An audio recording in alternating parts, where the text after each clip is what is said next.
I know y'all only see my mirror, but come in.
Good morning, everyone. Just want to let you know we're going to get started in about 2 minutes.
Good morning, everyone. Just want to say thank you for taking the time. We're going to the quarterly meeting of the Louisiana Development of Disabilities Council will come to order. The time is 8:33 a.m. on October 20th, 2022. I acknowledge everybody. Thank you for taking the time out of your day to be a part of this council meeting to make sure we make the decision that's best on behalf of those who we've been blessed to steward over. Also want to acknowledge everyone on YouTube. Thank you for taking the time also of having the interest to be a part of this meeting. At this time, we will have a roll call. Ms. DeVille, if you please. Ms. Banks, I'm present. Dr. Baravecchio, Here. Ms. Bazil, Present. Ms. Bayham, Here. Ms. Kosei, Ms. Crane, Here. Ms. Eagley.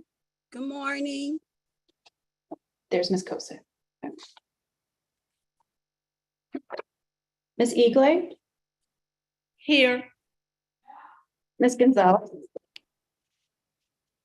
Ms. Guidry, Ms. Hagan, Here. Ms. Hano, Here, Ms. Harmon, Here. Ms. Email, Ms. Jordan, Dr. McKee, Present. Ms. Polizzola, Ms. Richard, Mr. Roca, Here. Mr. Rivera, Ms. Stewart, Ms. Tarver, Mr. Taylor, Here. Ms. Washington, Ms. Webb, Here. Dr. Wilson, Mr. Bristow. Here.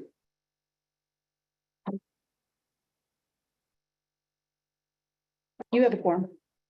All right, thank you. At this time, I need to put the mission statement and the ground rules on the screen.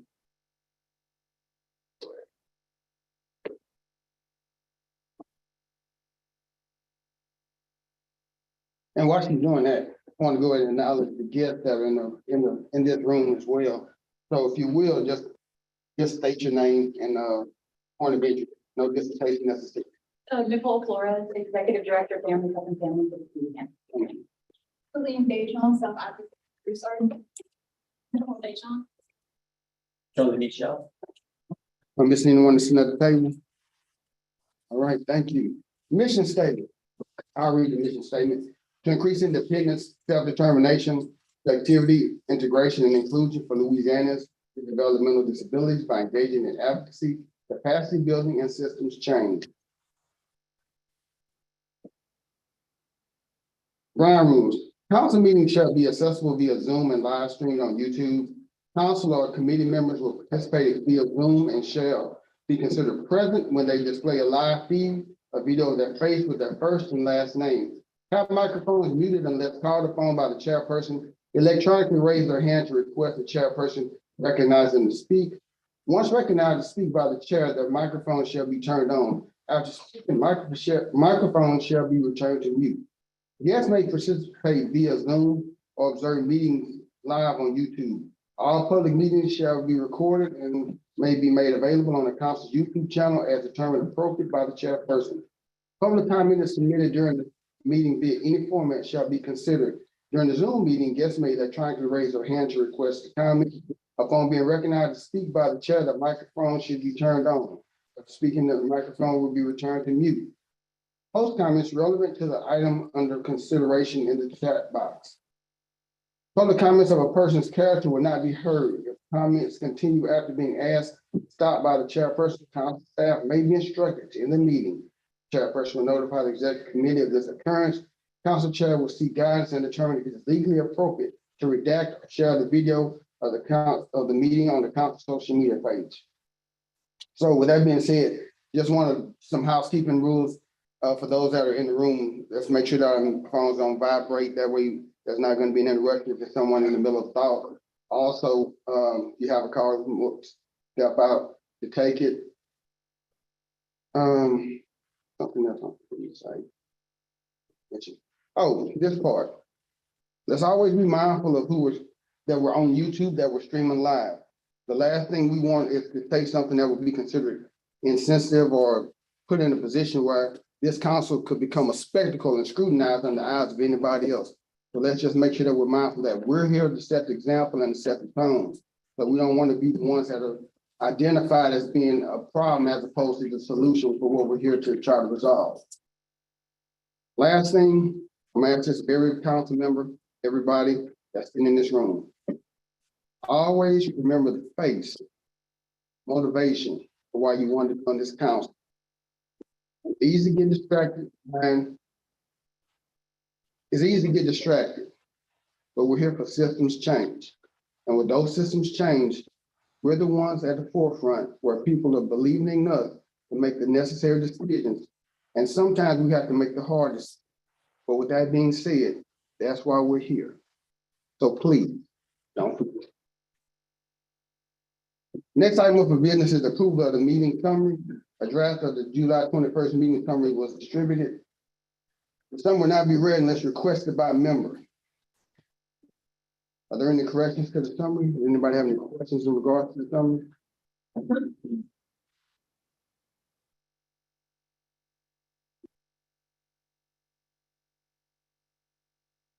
Do you have anything in the chat box in regards to the summary? No hands. Not seeing none, so the summary is approved as distributed.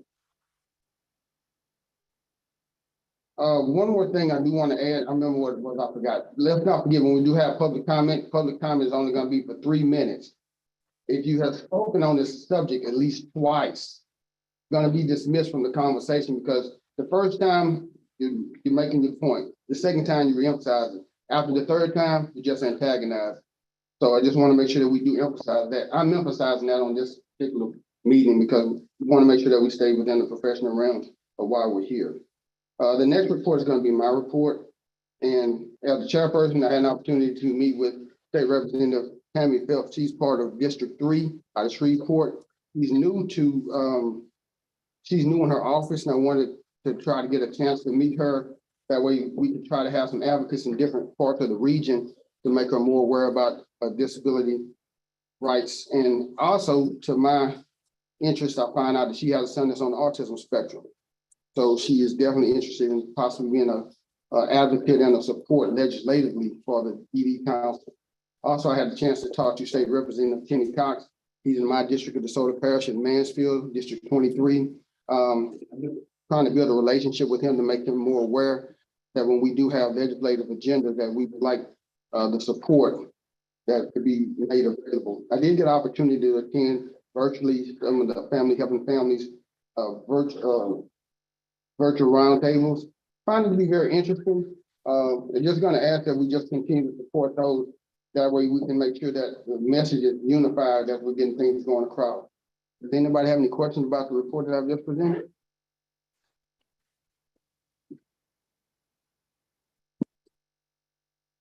So next item up for business is the executive committee recommendations.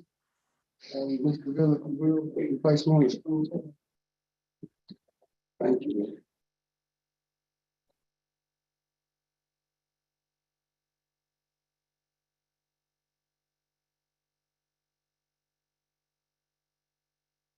So on the screen, we have the motions from the executive committee.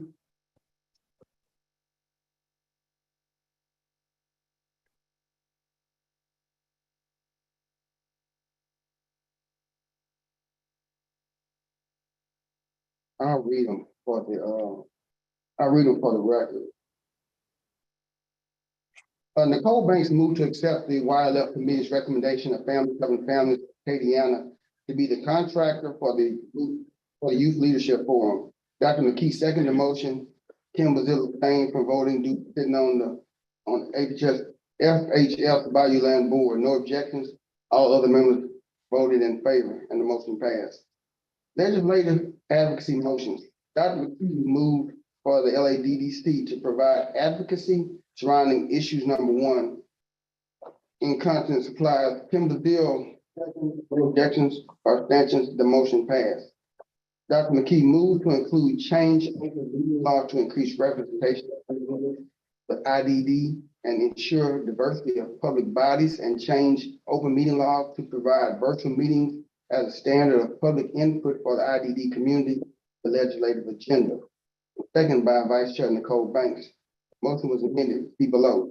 The amended motion by Dr. McKee was to change open meeting law to increase representation of individuals with IDD and ensure diversity of public bodies, and change open meeting law to include hybrid meeting standard means of public input for the IDD community, the legislative advocacy agenda. And it was seconded by Kim Bazille. No objections or abstentions, and the motion passed.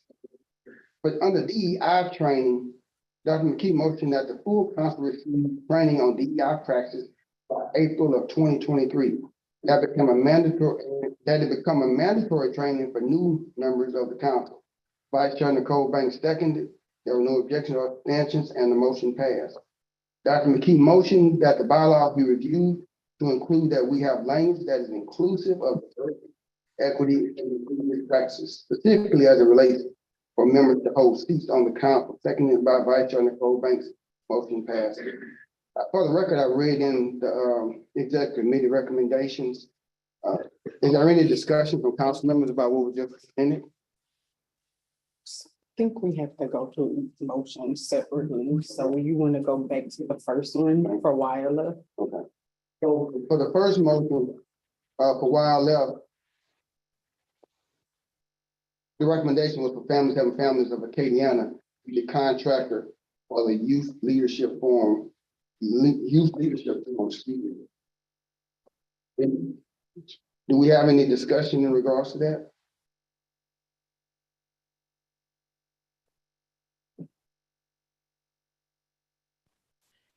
We do have a hand raised. Ms. Karonda Corley has her hand raised.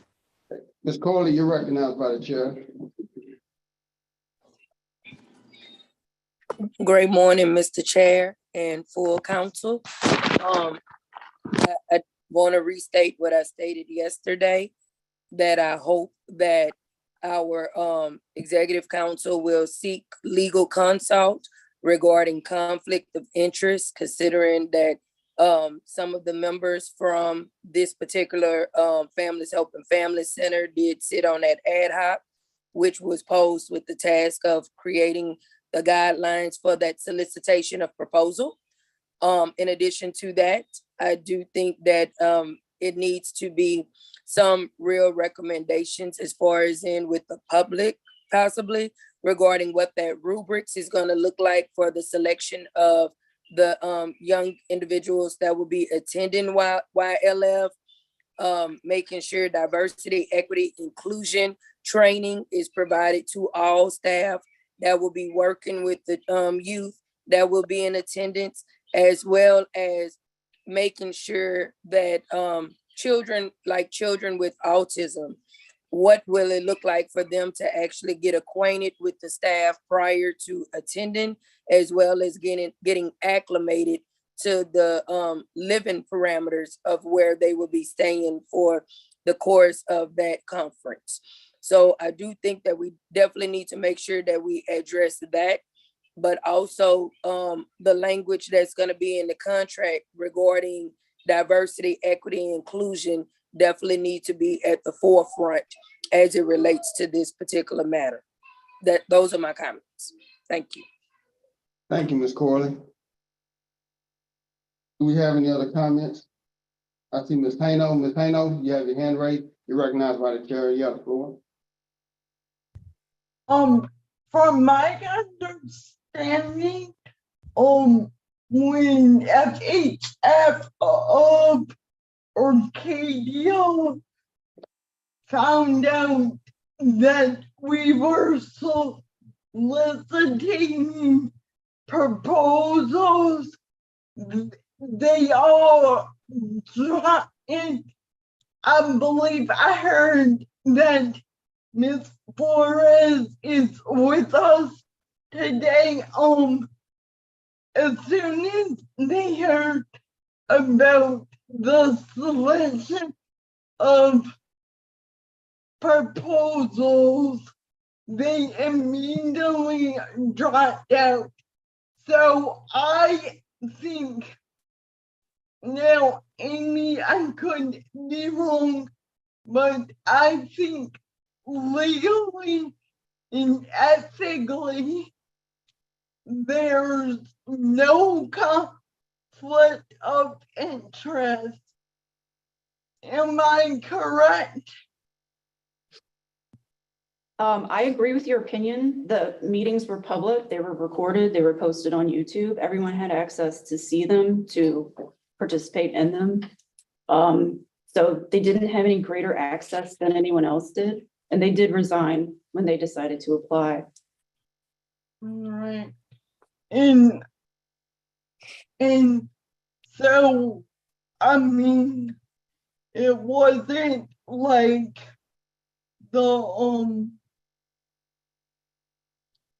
I don't think they went like, yeah, let's go in and see all we can see and make a bid. Like, I think it was handled very professionally, and like we were saying, and I truly believe that they dropped out once they made the decision to submit a proposal. So I do not see how that's a conflict of interest in the least. Thank you, Rashad. Thank you, Ms. Hayno, and thank you for your comments and input. Do we have any other council members with any questions in regards to the recommendations? Dr. Michelle, you recognize by the chair. You have the Do I floor. need to go closer? Yes, please. That way they can hear those that are online. I just want to, first off, I want to commend the council for actually supporting this whole venture, the Youth Leadership Forum. Because as the executive director of Bioland Families Helping Families, I'm thrilled to see that there will be more people learning how to advocate for themselves and to pass that on forward.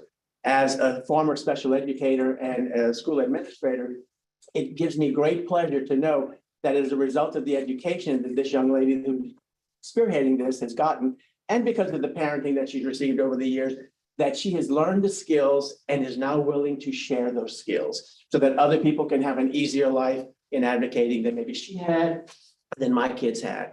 And as the parent of 2 children with disabilities, it gives me no small amount of comfort that kids growing up that don't have strong parents, that don't know how to advocate, or don't have access to the best educational system in the world possibly, they will be able to continue to advocate for themselves, help others like Lillian is doing, and make our society a better place. And if we look at the news any given day of the week, I think there's precious little that we need more than that. And finally, I'd like to say that as I know that the emphasis right now is on diversity, equity, and inclusion. And as we're doing that, I hope that we can do diversity of all things, including age.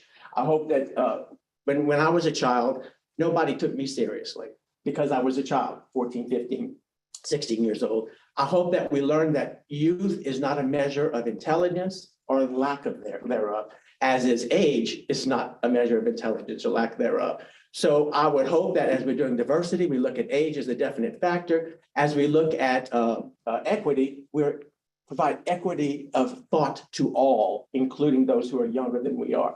And as we're looking at inclusion, that we include all, because it is with all that we get the best product. And I do again commend y'all. I think this is a wonderful project. And lastly, I have watched Families Helping Families of Acadiana in a crisis. They work very well together. They work very well with others. After Ida, they were priceless for us. So I feel really good about the recommendation y'all making on that score too. Thank you all very much. Thank you very much for that comment. Ms. Webb, I see your hand. You're recognized by the chair. You have the floor. Thank you. I fully agree with the 2 previous statements, and I'd also like to reply on something Miss Corley said. She had concerns about how autistic kids may be adjusting to the YLF program. They can go on campus beforehand for a tour, and I believe they will be able to bring bags with them with comfort objects or fidgets. Okay, thank you for that comment. Do we have any other council members with any comments before we move to the public in the chat? Not seeing any. Jill Eagley just raised her hand. Okay, Ms. Eagley, I see your hand. You're recognized by the chair. You have the floor. I'm a little confused. Can someone on the DD Council staff or the chair or somebody embrace to me what's this all about so I can get the big picture as a leader? Oh, I'll have somebody contact you, Jill. They can email me or call me. You can pass that on because I'm just a little confused about this situation. Sure. Okay, thank you. thank you. Do we have any comments in the chat? I'm Yes, sorry. 1 minute, I'm sorry. Someone was behind me, had their hand raised. I also want to thank the DD Council for considering this. Actually, after I graduated, partners learned about YLF. It was very important because I have a daughter who is in middle school, and I was always very adamant that she needs to learn how to self-advocate. And that's when Lillian and I met, and we got to learn that YLF was a thing and about bringing it back because it's important, because it's that natural segue into partners and then for people in our community. So our kids, all of us, the disability community can all be advocates together. We would always be involved. I was at every meeting trying to help bring this to life We did resign to make sure we were not part of any kind of selection, to make sure to be completely transparent. So that was fair and equitable. So that was one thing, and this is just very important and dear to me too, because now I have a daughter that's in high school. You know, she probably won't be a part of this right now, but to see other kids learn how to advocate for themselves, to see these mentors come in, these speakers, and then, you know, go on to partners, go on to help in Louisiana, in the US, it's really important. And I really thank you for considering us. Thank you, Ms. Flory. Any other comments in the room before I go virtual? We have 2 comments from Karonda Corley, and she also has her hand raised. Okay, let's go through the comments first, before we go to the questions. Okay. Her first comment, the FHF Center dropped off of the committee on Friday, which was the meeting that chose the fiscal agent. I request for you to consult legal for confirmation. I believe the program can and will be amazing if all youth with disabilities will be attending. Her next comment was we should focus on equity and equality for this community. And her last comment, for individuals with autism, they have difficulty with transitioning. During the school term, you cannot tour the dorms. That changed during COVID-19. Additionally, with all of the dialogue, it should not be a problem to confirm no conflict of interest exists. Okay. Those are the comments? Yes, sir. And she still has her hand raised. Okay, Ms. Corley, you're recognized by the chair. You have the floor.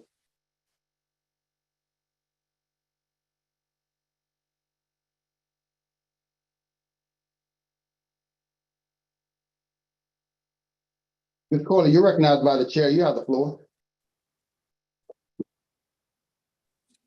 Thank you, Mr. Chair. I was waiting on them to allow me the opportunity to unmute.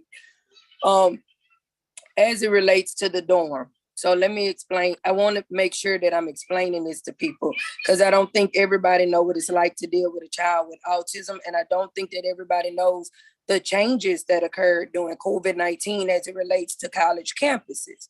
So you cannot just go up on a college campus like you used to be able to do, especially in the dorm rooms, because in the dormitories, because of COVID-19.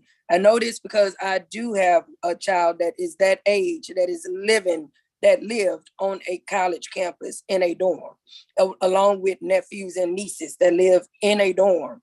You cannot go in the dorms like that. Even when it came to us moving them in the dorms, they're not allowing you constant access due to COVID-19. So when it comes to a child with autism, my child with autism, I'm gonna use him as an example. When it came to him having surgery, we had to continue to tour the hospital, going into the actual areas in which he would be for pre-op, for the actual surgery, and post-op. And that was so that he can get acclimated to the area in which he would be. Children with autism have problems with transitioning. Some are extreme flight risk. So you have to actually allow them the opportunity for wherever we're going to hold the conference, allow them the opportunity to continue to go in those areas and get acclimated with what the surroundings are, so that they can actually get used to it before the actual conference occur. When it came to my child having his surgery, spinal cord surgery for spina bifida, we had to tour a little more than a week. So for every person with autism, they are not the same. And individuals with autism are not the only ones that have transitioning problems. You do have others with Tourette's, etc., that do have difficulty with transitioning, that also are flight risk. And so I'm just stressing to y'all that is something that you really need to take into consideration with choosing the location, but the location for the actual conference, because yes, we are talking about diversity, equity, and inclusion, but we also want to talk about equality, because equality and equity mean two different things. And equity right now is the buzzword, but equality is not ever brought to the forefront. And so we want to make sure equality is present, that is going to allow every child, regardless of their disability, to actually be able to benefit. And last but definitely not least, we've had a lot of dialogue about it, but it doesn't hurt for us to actually make sure that legal says, because nobody that has spoken is an attorney and knows those laws like that but me. And that's why I'm telling you to consult with legal to have a confirmation, so it don't hit you in the end to say that it was no conflict of interest. That's the only thing, and that's just advisement to make sure that you're protected. Thank you. Okay, thank you for that, Mr. Corley. Okay, but let me respond real quick before, just to kind of redirect everything. The motion is about the contractor. Those details would be ensued after we get a contractor. So I just kind of want everyone to remember that the motion, that we're talking about, the recommendations about the contractor. Those details that are being presented are very legitimate, but those would be further down the line, that we reciprocated based upon who the contract is. And then we would hope that with the contractor, those kind of details would be followed through to make sure that we can ensure that this is going to be the productive programs that we know that it will be. So I just wanted to redirect and refresh everybody's memory. We're talking about the motion about the contractor. Ms. Polazola, I saw your hand. Yeah, I mean, I just wanted to say that just out of respect for everybody's time that's here. I mean, first off, the things were not legitimate. I too have a son with autism who actually attends the university and the program, and they do allow people in and out of the dorms now. So that some of the concerns were not legitimate, and just out of respect for people's times, all of these things have been fleshed out thoroughly in the committee, which I think are still recorded on our YouTube channel. So before we allow our time to be, taken away by things that have already been discussed, I wish the council would have some way that we can, of course, allow public comment, but not allow these things to be rehashed over and over, which have been rehashed, and also not allow misinformation to be shared. And I don't know how we can stop that, but we have to have some way to be able to correct that. Thank you. Well, did I see another hand? Ms. Dejean, you recognize by the chair, you have the floor. I wanted to clarify with everyone, Ms. Corley's concerns about the conflict of interest. Ms. Corley made multiple inaccurate statements in her public comments, one of which that Families Helping Families employees resigned on the Friday of our meeting. That is actually not accurate. The Families Helping Families employees resigned over a week before and well before they submitted their solicitation of proposals as to avoid all conflict of interest. Ms. Corley was not on any of these emails, and then our committee meeting did occur on a Friday where I did announce this, but those emails of resignation did not occur on the Friday that the meeting did as well. So if you have any questions about the things that our committee did to avoid any sort of conflict of interest, I'd be happy to answer them. So we've crossed our I's and dotted our T's to make sure YLF is coming to Louisiana in a good way. Thank you. Thank you. I don't see any more council members with their hands raised. Did we have any hands raised in the public? Yes, sir. Miss Kathy Dwyer has her hand raised. Mr. Dwyer, you recognize by chair, you have the floor. And let me, before we go any further, let's make sure we keep our comments relevant to the recommendation. We're talking about the contract for YLF. We're not talking about YLF as a program for the programmatic services yet. Mr. Dwyer, you have the floor. Thank you, Mr. Chair. I just wanted to make a suggestion. As being part of the administrative committee, so to speak, of the first YLF that was held in Louisiana, handling much of these technical issues in terms of contracts and so forth, I would just suggest that y'all make sure that there's language in the contract that the YLF is held, prepared, presented so that it is accessible to all. And in terms of addressing each individual's needs. That can be done in the application where you ask for any specific accommodations that people need. I'm assuming you're going to have applications, at least we did in our first year. Yes, ma'am. Okay. So point of order, remind everybody, we're discussing this, about why I left. We still have more things to discuss. I already spent about 23 minutes on this. I just want to make sure we're being conscious of everybody's time. Do we have any more discussion? Any more hands raised on the chat?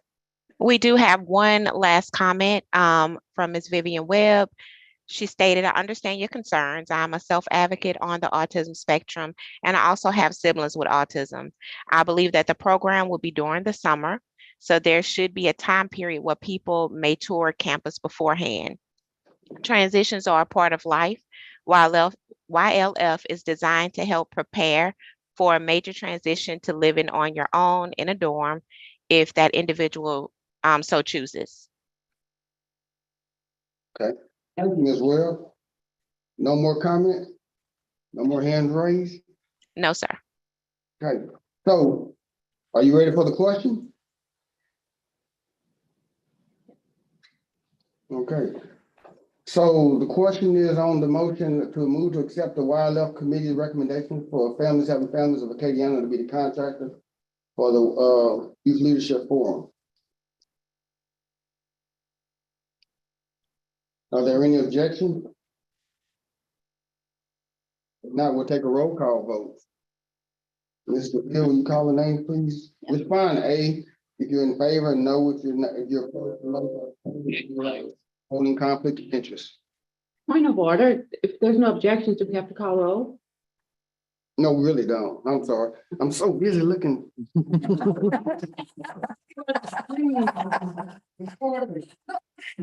give me a rotating chair. I was saying, congratulations on your 1 year as chairperson. Thank you. Thank you for that, Ms. Folzola. So no objections, moving forward. Now we're gonna move down to the, am I missing anything before I move forward? Go ahead, okay. Okay, well, just kind of, we're good. So now we're moving forward with the legislative agenda motions.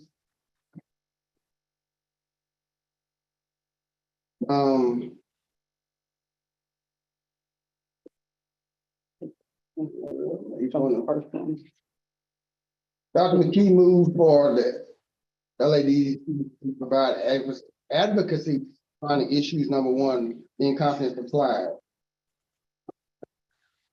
I'm typing fast and abbreviated, so let me pull up what it actually says. Okay, thank you.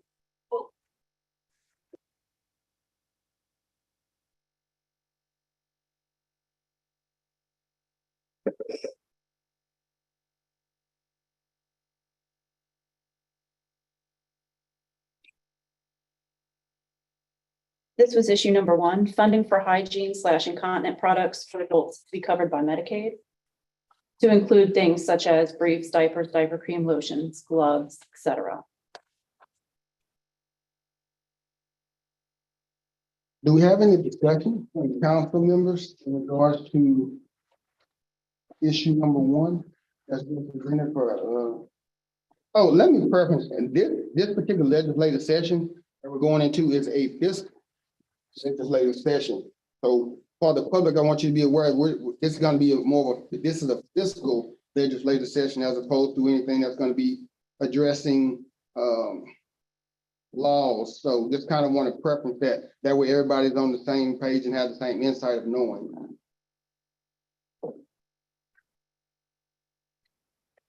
Any discussion from the council members in regards to the rotating chair? Okay, Ms. Dejan, you're recognized right at the floor. Yes. I actually have two suggestions for the legislative agenda. I'll make it quick, promise. I'm gonna make sure. Oh, it's under your sheet. I knew I was caught. Yeah, this tubing. It's a pain.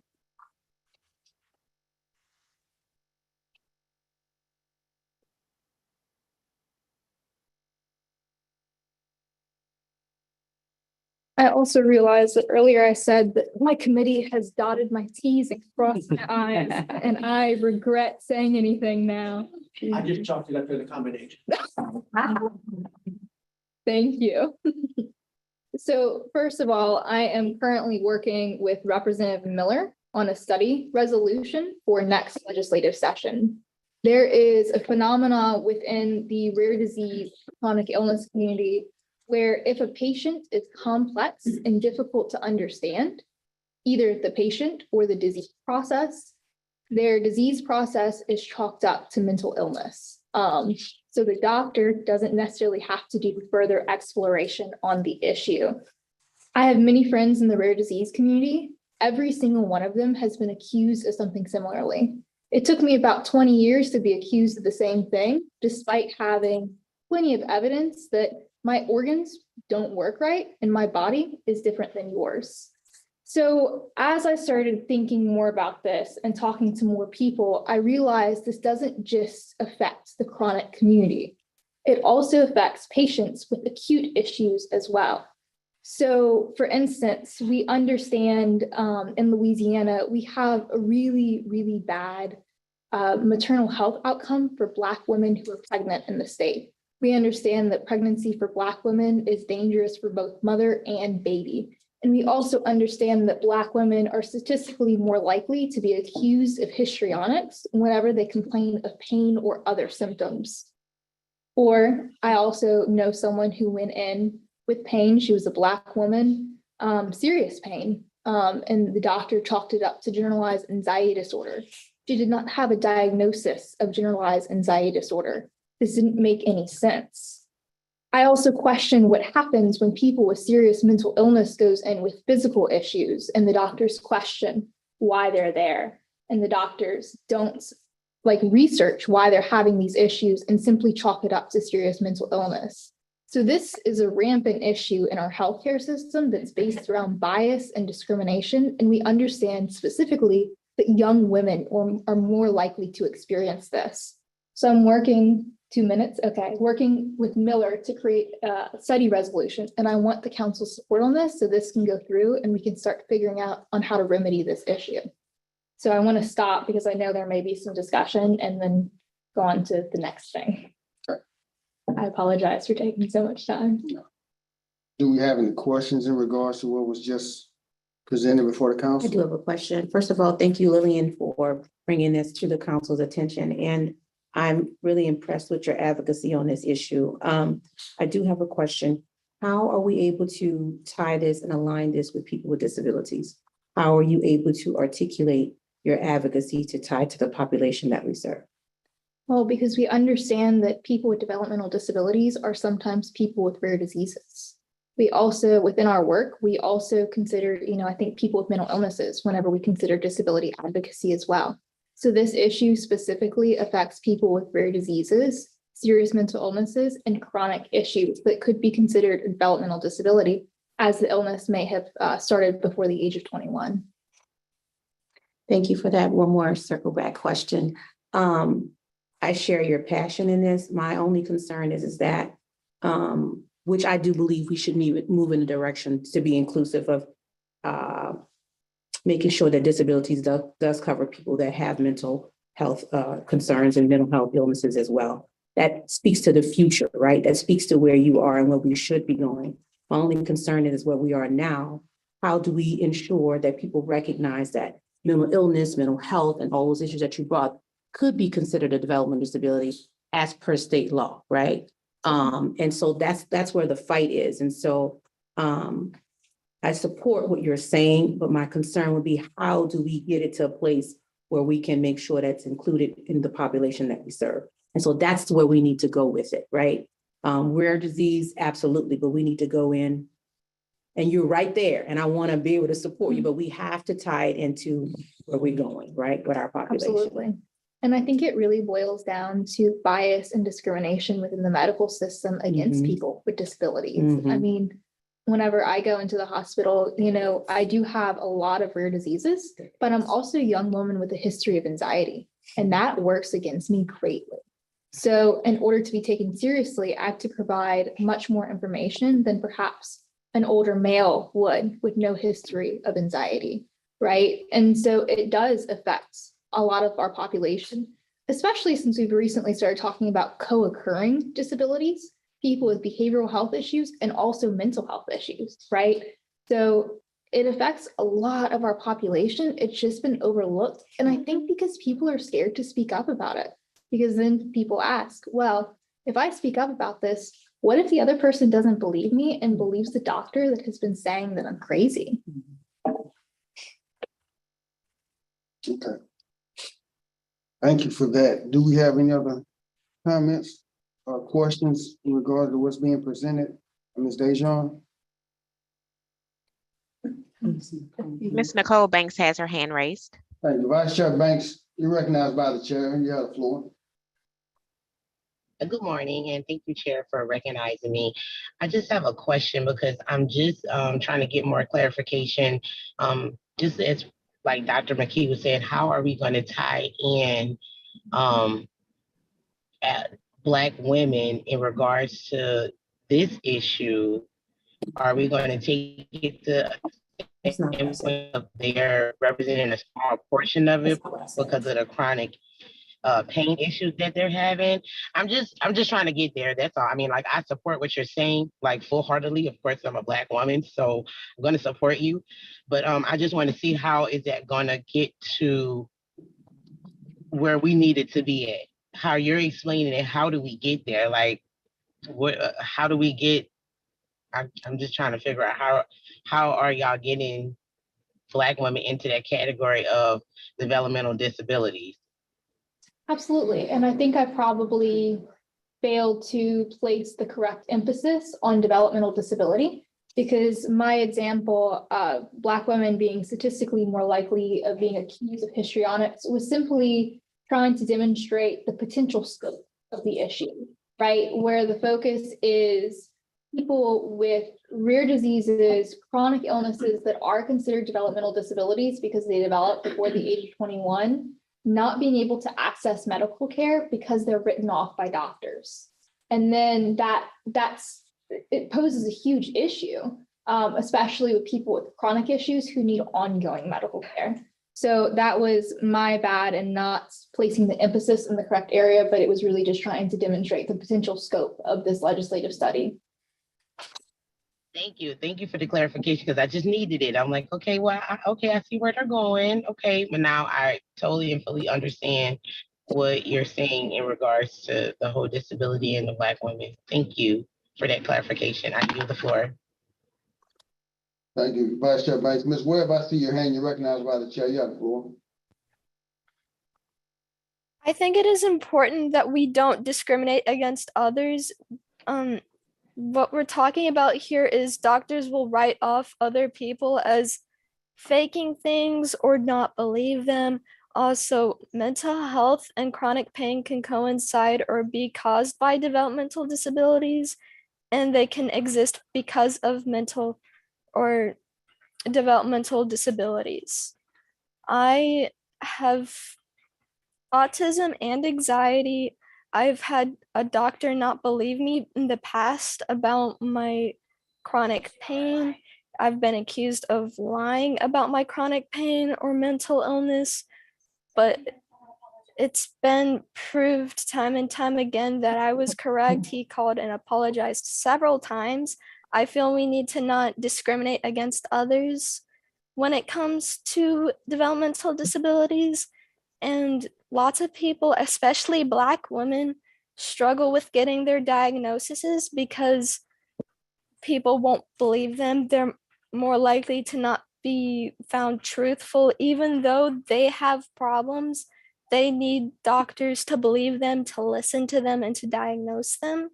We need to not discriminate against others based on this. Thank you. Thank you for that, Ms. Webb. Ms. Eagle, I see your hand. You're recognized by the chair. You have the floor. Yeah, I'm a little confused about, I know Vivian was saying, she has autism and then the mental health illness, but if you IDD, how can that tie in of having a mental illness? Well, listen, I'll respond to that one. It's gonna be very vague because there's no defined line. This is just in a conversation that's exploring another issue that's being brought to the forefront in regards to making, I'm guessing, legislation inevitably to, Okay. yes, ma'am.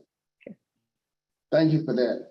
You're Do we welcome. have any more hands raised by council members on Zoom and in the room? Oh, that actually rhymes. Real fast, I just want to Great. clarify that this would essentially study the frequency that this occurs within our communities.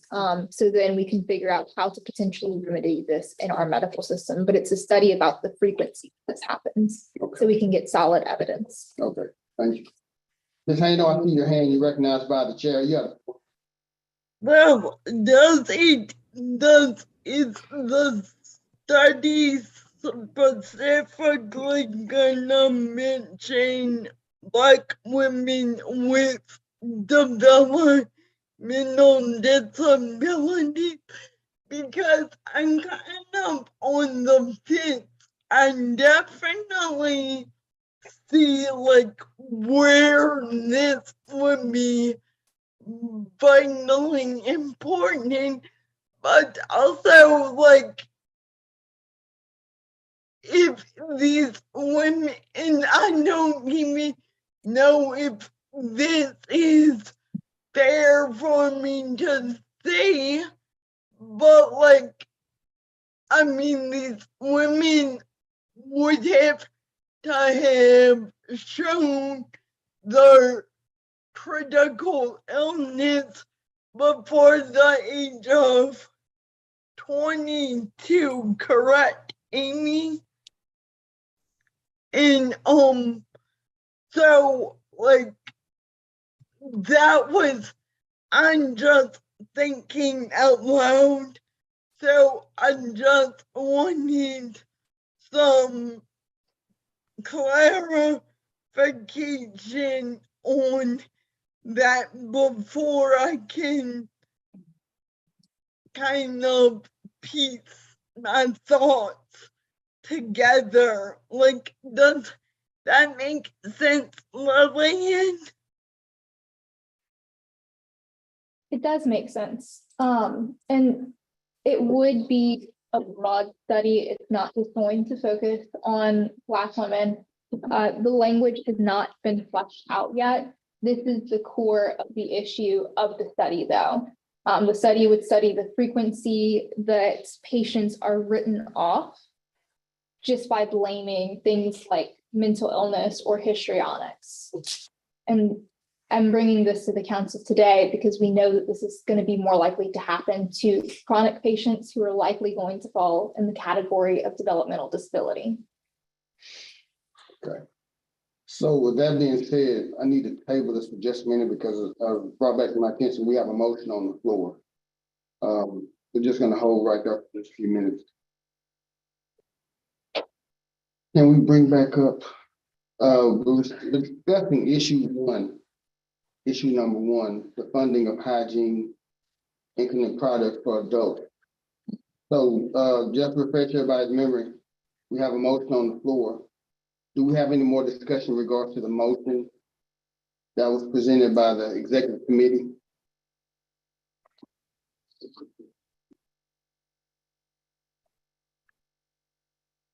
No discussion? Are there any comments, Rakisha, that are relevant to the motion that's on the screen for the issue one, the incontinence supplies? Are there any comments in the chat that are relevant to that issue? No. Okay. So, ready for questions in regards to the motion?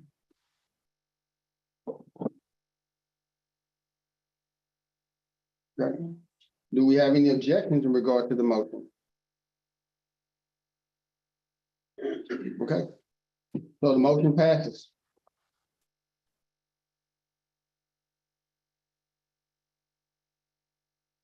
The next motion as presented Ms. Dejan, I'm not dismissing you. Let me go ahead and get through No. do this real quick. Do you want me to sit back in the audience or? Don't move. You don't, no. Yes. Stay right there.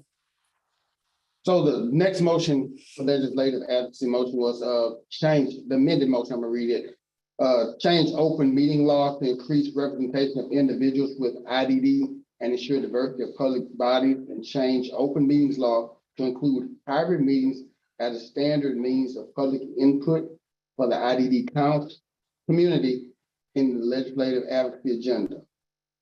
Do we have any questions in regard that was presented by executive committee in regard to this motion?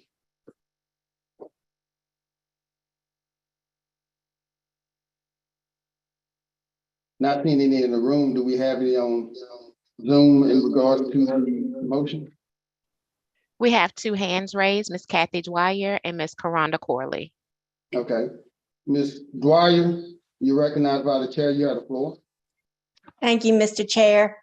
I'm not sure if this is the appropriate time, but I would suggest that we amend the motion to include that notifications are also equally accessible for meetings. I'll give an example. You know, I appreciate the DD Council sending out public notice meetings now about all the DD Council meetings and subcommittee meetings. However, it doesn't, the email notifications are not providing any instructions or information about it being available on Zoom. I've had to a couple of times ask if it's available on Zoom, and then I am referred to go to the website. So when I think about an individual with a developmental disability, you're asking them to go through several steps. One, they have to be knowledgeable that it's possibly available on Zoom, but the email, I think, you know, not just DD Council, but public meetings needs to be clear that this is also available in other formats to participate, and here's how you register. We shouldn't be having our constituents or our individuals with disabilities having to go jumping through hoops, so to speak, just to find out if it's available and how to register. Okay, thank you for that comment, Ms. Dwyer.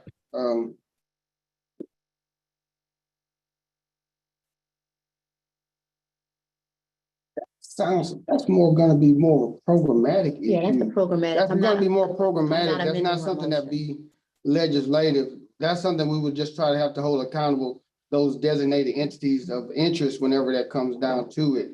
Right. No, I think, excuse me, I'm sorry, I don't mean to interrupt, but I think the proposal can include notifications should include the necessary information to participate virtually. I'm not amending my motion. Well, that's a Thank you shame. thank you for your comment. Ms. I'm reading your name, sorry. Ms. Corley, you recognized by the chair, you have the floor.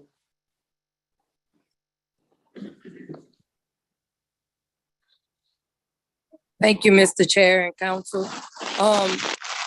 I love the motion. The only thing that I'm requesting and recommending is the part about a standard means of public input. If we can define, like if we want the public input to be able to be provided during live time. Because I know as it relates to some of the current meetings, like the BEST meeting, the Advisory Council for Student Behavior Discipline, that task force for student behavior discipline, mental health, the LA PI meetings, and the list goes on and on. They don't normally provide a means for individuals with disabilities to be able to give public input during real live time of the meeting. And it is important that we do give real live input during that time on the issues. And I know that we may have staff attend, but I do have to remind you that our staff don't actually speak on record. So it is important for them to actually hear from our community during that time frame when they're actually addressing issues that impact and affect us. So that's the only recommendation I have is when you, the part that say a standard means of public input, Because right now, the standard means of public input from Bessie is for you to submit it in writing days prior to the actual meeting. So that's the only thing that I want you to actually look at, because things actually get changed right then during live meetings. And so it's important that we give our input then. Thank you. Okay, thank you for your comments. Do we have any more questions in regards, any more comments in regards to the motion that has been presented? We do have one comment in the chat in regards to this motion from Ms. Kathy Dwyer. Is the DD Council interested or not in making meetings fully accessible to people with disabilities? Well, thank you for that. Ms. Pozo, you were announced by the chair. You have the floor. Just point of clarification, the DD staff does have the authority to speak on record if they're following our plan, and they do that. Thank you. Thank you. Any more questions in regards to the motion that's on the floor in regards to changing open meetings law to increase representation of individuals with IDD and ensure diversity of public bodies, and change open meetings law to include hybrid meetings as a standard means of public input for IDD community and legislative advocacy agenda? Not seeing any hands raised in regards to it. Do we have any hands raised by council members virtually? Ms. Rakisha? Yes, Ms. Vivian Webb has her hand raised. Thank you. Ms. Webb, you're recognized by the chair. You have the floor. Thank you. I would like some clarification here. What does this motion actually change? We already have everything open to the public. Everyone can join the Zooms. Everyone can see the YouTube. I mean, I would like it if the YouTube chats were read as well, but that's one of the only issues I really see. Everything else is available for the public, isn't it? For our meetings, yes, but for a lot of other state government entities, boards, commissions, public bodies, their meetings might not be open. They might not have hybrid options. They might not allow people to participate or watch via Zoom. They might not live stream it. Some meetings for some state departments are 100% in-person meetings. And so that's, I think, the intent of this motion was to try to help open up those other entities' meetings so that they could all be, I guess, more like ours, although I don't really like to say it that way. Did that answer your question, Vivian? Thank you for the explanation. I think, is another entity maybe already working on this though? Yes, there is currently a task force that is working on looking at open meetings law. In fact, I think Lillian sits on it. And they're looking at ways to open up. I believe the intent is to actually change some open meetings law legislation. Okay. Thank you. So that doesn't really mean we need this motion then. It doesn't really do anything if someone else is already working on it. It would perhaps be a duplicative effort. Yes. All right, thank you. I think we should spend our, let's put our efforts elsewhere and try to make more change instead of doing something that's already being done then, please.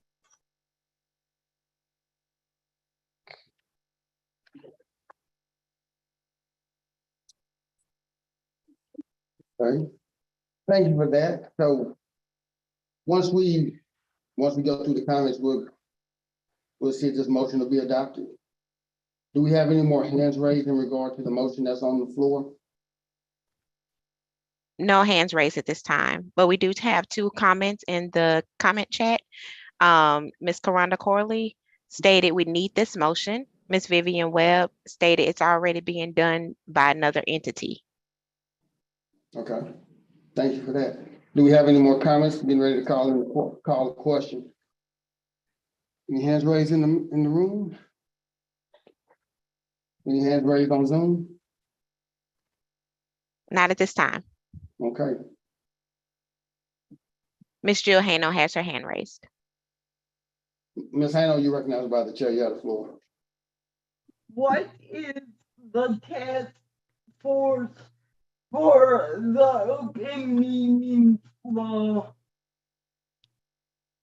Do you mind if Lillian answers? Because she's on it. You have the floor. And what direction is Lillian, but that didn't want to be out of order?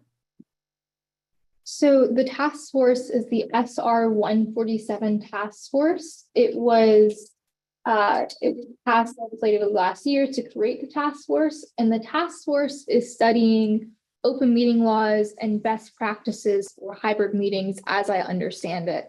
And the intention is that eventually we will make recommendations to the legislature on open meetings laws, hybrid practices, and virtual participation. In the law, it required that a person with a disability be on the task force so they could consider accessibility issues as it pertains to open meeting laws. And that's why I sit on the task force.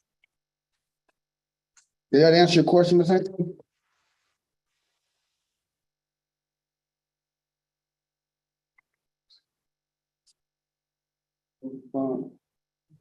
Yes. Can I ask a question? So what's the time frame for you all to make the recommendations? Was there a time frame put in place in the resolution?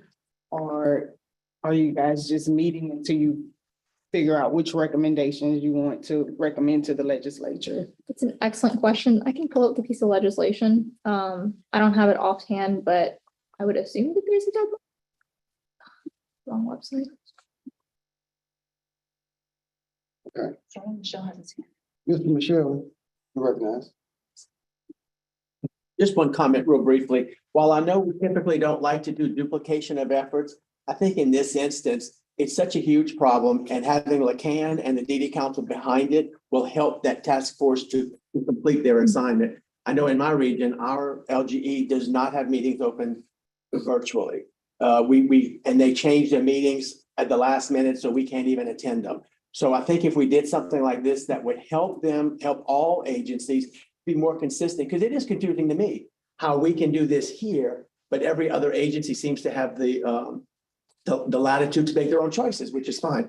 This would limit some of the options out there, so it's more consistent for people who, like many of us here, attend multiple kinds of meetings. That's it. Thank you. All right, thank you. Sure. Ms. Deja? I do have an answer. The deadline is February 1st, 2023, and the law specifically states that we are to give specific proposals for legislation to the Senate and David Pointner from the Legislative Research Library. So the deadline is February 1st of next year. And out of my curiosity, this would be also more of a reinforcement of what you guys will be presenting, correct? I would assume so. Yes, it would be y'all coming behind and saying the disability community really needs that virtual participation. Right. Okay. Thank you for that. Do we have any more questions in the room in regards to the legislation, the motion that's on the floor? Just one quick point. I think whenever this committee that's created legislatively, when they meet, that if this is put on the agenda, that's whenever it should be activated. So the recommendations are inclusive of what the community wants. And that way it would make it easier for our advocates during the session. If we can get it agreed upon before the session starts, that's always the best way to go, I think. Okay. Thank you, Ms. Pozo. Do we have any more hands raised by any council members? No, sir, but we do have Ms. Kathy Dwyer with her hand raised. Ms. Dwyer, you have the floor. You're recognized by the chair. Thank you, Mr. Chair. The point about the other LGEs, and I'm thinking about legislative committees as well, not making meetings virtual is one reason why I suggested notifications be fully accessible too. I had to, it took a little bit of extra work, more than I think was necessary, to get some things implemented to be accessible for our LGE. And I think if we have it clear in law what the expectations are, not only to make these meetings virtual or hybrid, but that the notifications about how to participate virtually or via hybrid is equally accessible. Without having that information about being accessible, you're not, being able to participate virtually, you're not going to have any participation. Okay, thank you for that, Ms. Dwyer. So, taking into all consideration, our comment,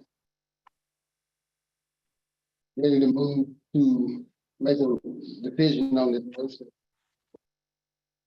We also have 2 comments in the chat and 1 hand raised. The hand raised is for Ms. Christina Martin. And the 2 comments, Ms. Liz Gary stated collaboration is the key. And Ms. Vivian Webb stated, does it truly help? Or would we just be stating the same thing unnecessarily?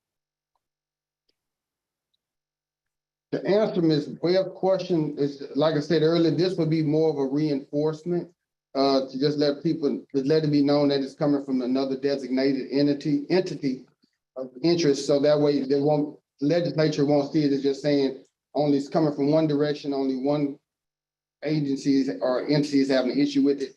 When it comes from more than one agency, this gives more interest and raises the radar more to let people know that this is a concern. I missed the name that was raised. Christina Martin. Yes, Ms. sir. It was Martin? Christina Martin. Yes. Okay, Ms. Martin, you're recognized by the chair. You have the floor. Good morning, everyone. Thank you for allowing me to speak. I'm speaking on behalf as the LaCan body as a whole. And I would just like to kind of throw out there that this is a fiscal session. So I would like the council to look at the other 2 recommended agenda items as well, if we can, please, so that we can prioritize the importance of that fiscal session. Thank you. Thank you for that. Any more hands raised? Ready to move forward? Ready to call a question? The motion I read again for the record. Change open meetings law to increase representation of individuals with IDD and ensure diversity of public bodies, and change open meetings law to include hybrid meetings as a standard means of public input for the IDD community and legislative advocacy. Agenda. Do we have any objections?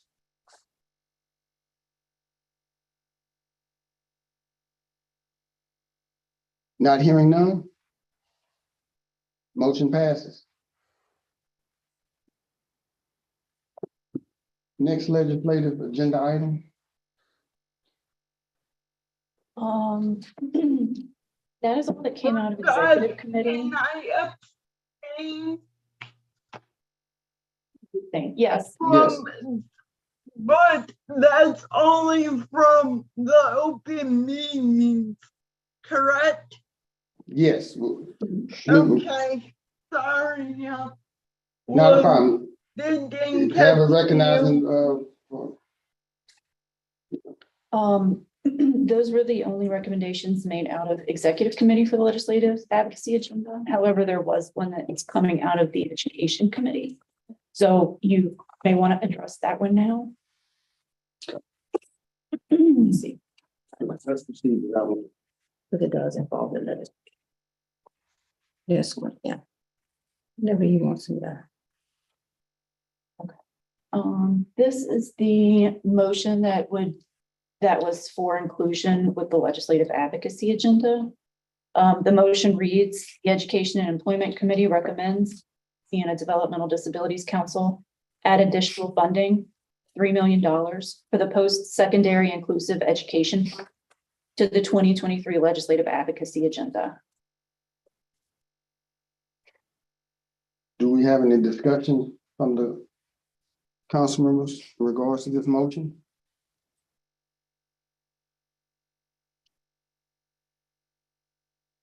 Do we have any hands raised?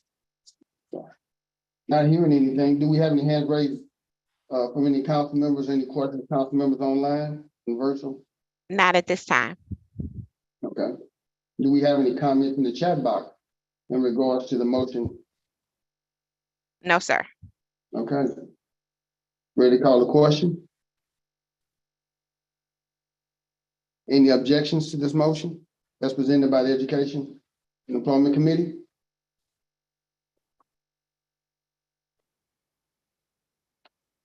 Any abstentions? Anybody abstain? Not hear anything, motion passes. Do I need to abstain from this? Do you have a comment or did it? I'm not sure. I'm on the Education and Employment Committee. Is this something I need to abstain from? Oh, No, no, no, no, no. All right. Thank you for asking, but no. Yeah. Do we have any public comment? No, sir. Okay. Next order of business. Mr. Chair, just a point of order, you need to take public comment before you vote on the motion. Thank you for that, Thank you, Ms. Andrews. There's no public comment at this time. Okay. So, where are we? I'm gonna yield the floor back to Dejan, because since we've gone through our motions, I want to go ahead and let you finish what you wanted to present to the council. Okay, so like I mentioned earlier, I would appreciate if someone could kind of keep, I want to talk. Got you. So as I mentioned earlier, I'm working with Miller on that HCR. I would like the council support on that because it affects our community greatly and access to healthcare. The second thing that I would like to bring forward in front of the council is potentially advocating for a piece of legislation that would allow for accessible absentee voting. Currently, absentee voting is inaccessible to our disability community. As we know, whenever you vote absentee, you have to hand mark your paper ballot. If you think about it, how does a blind person do that independently and privately? How does someone who may be a quadriplegic do that independently and privately? And the answer is, it doesn't really happen. And national standards from the National Disability Rights Network states that voting is only accessible if it can be done by the person with a disability 100% privately and 100% independently. And this is the time to do it, as the Secretary of State is in the process of choosing a new voting system for the state of Louisiana. And it's also the time to do it because it's a fiscal year, and the states is going to need funding for the machines that is needed or the technology needed for accessible absentee voting. We need the support of LACAN for this because of the narrative surrounding voting fraud, surrounding using machines with voting, right? So our community is going to need to use technology to vote accessibly absentee. But there's huge pushback from some of the public because it involves machines, right? So we need the disability community to show up and state that this is needed, because right now our voting system actually isn't accessible and our people with disabilities cannot completely access their democracy like everyone else. So I'd be happy to take any questions or answer any concerns.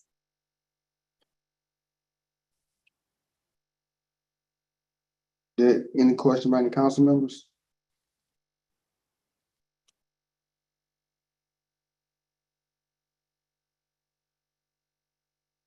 So the takeaway, Ms. Dejan, is the ask is for us to be, as a council, Support the HCR that I'm working on with Mill.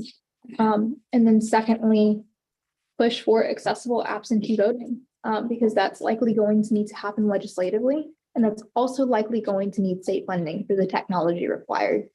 And it's also going to need a big push from the community to make it happen. So the legislature knows that there's support for this, outside of false narratives about the dangers of machines. so the course of action for the council would be, you'd like us to letter support or agenda items, what? I think both should be added to the legislative agenda. With that being said, do we have any,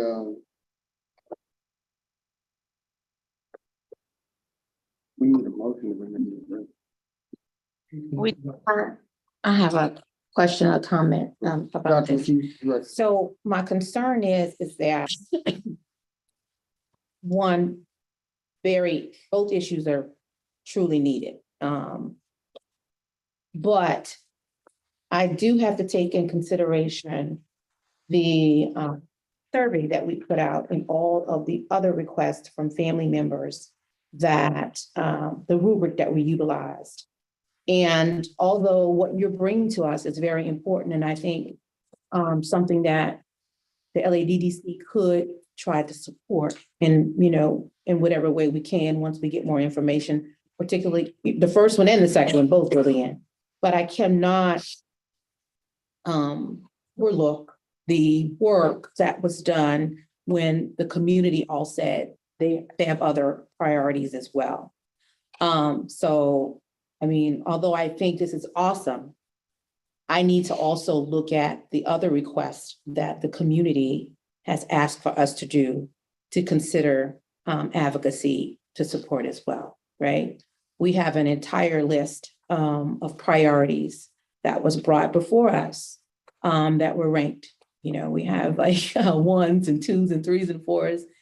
And so in all fairness to those families and what they brought to our attention, I would need to consider those first before I can take a stand and just take the information that you're providing in front of me today and say that we should fully support what you're doing and put it on the legislative advocacy agenda. Certainly, should we support it? Absolutely. It seems like you have the data, the information, and the hard work. And I would say we need a little bit more data on the first one, though. But I like where you're going, but we need a little more data on that one. But I cannot, overlook the other priorities that our families have brought in front of us for this year. Absolutely. And the first one, the intention of the study would to be gather that data so we can remedy that issue. I completely respect what you're saying. I think the DD Council sometimes misses people like me though, because if we look at the demographics of our LACAN members, our LACAN leaders, we mostly see parents of individuals with static developmental disabilities, Yes. meaning parents of not parents of diagnoses, it's really poor wording, parents of children with diagnoses like autism or like Down syndrome. And you're not necessarily catching your parents of rare disease patients or your more chronic and fluid conditions. And additionally, we know that our LACAN membership has a very, very low population of self-advocates. So we have to take into consideration when looking at this legislative agenda, the voices that weren't heard and the voices that weren't counted. And largely that is, going to be your self-advocates and your individuals with disabilities who have rare conditions and fluid conditions that we don't necessarily think of whenever we think of DD, but are DD. So I just wanted to bring that issue up as well. I thank you for doing that, Lillian. And I think that this youth leadership forum will be the best way, one of the best ways to get that and raise that awareness. I really, I'm totally aligned in that vision and I think that's where your best work is going to be, making sure that we can get everyone to know that is what they think DD is not what's actually what it is, what's happening, right? So thank you for that. Thank you. Ms. Falzone? Is there a way that we can make this issue because it's going to be a study resolution and hopefully that is not something that we get the right people that involved that need to do it, that it happens. So it might not need to be a priority, but that a priority one, but how does that work? If like we want the DD Council staff and LACAN to be engaged as needed to make sure that passes, but it's not something, hopefully the work can be done to where it's not something that we need to get people there to advocate in yellow shirts for. So is that? I think hearing Lillian and I wanting that support from the DD Council to stand with her in this work. And and then also LACAN, you mentioned that as well. I think that can happen, like what you're saying. It may not result in yellow shirt advocacy, right? But I think she brought up the point about it being a fiscal year. And when you start saying like, being a fiscal year, that is going to take that type of advocacy in order to throw funds behind it. And my only concern is that I don't want to overlook the existing ask from the other parents, right? Because we do have other ask of us, and I feel uncomfortable with not considering those and just, what I mean, just taking this one without considering those. And that would be my position on it, Okay. I saw Lillian's hand, but because he's probably gonna correct me on something. Go ahead. I was just gonna say, as far as bill tracking goes, which is what we use throughout session to kind of look at everything that's coming through the legislature that's specifically related to developmental disabilities or just disabilities in general. I do the bill tracking list, so I would guarantee you that any bill, as long as I would assume the task force isn't going to come out with anything just completely detrimental to what we're trying to accomplish. But I can tell you this would be something the council would support in that tracking mechanism.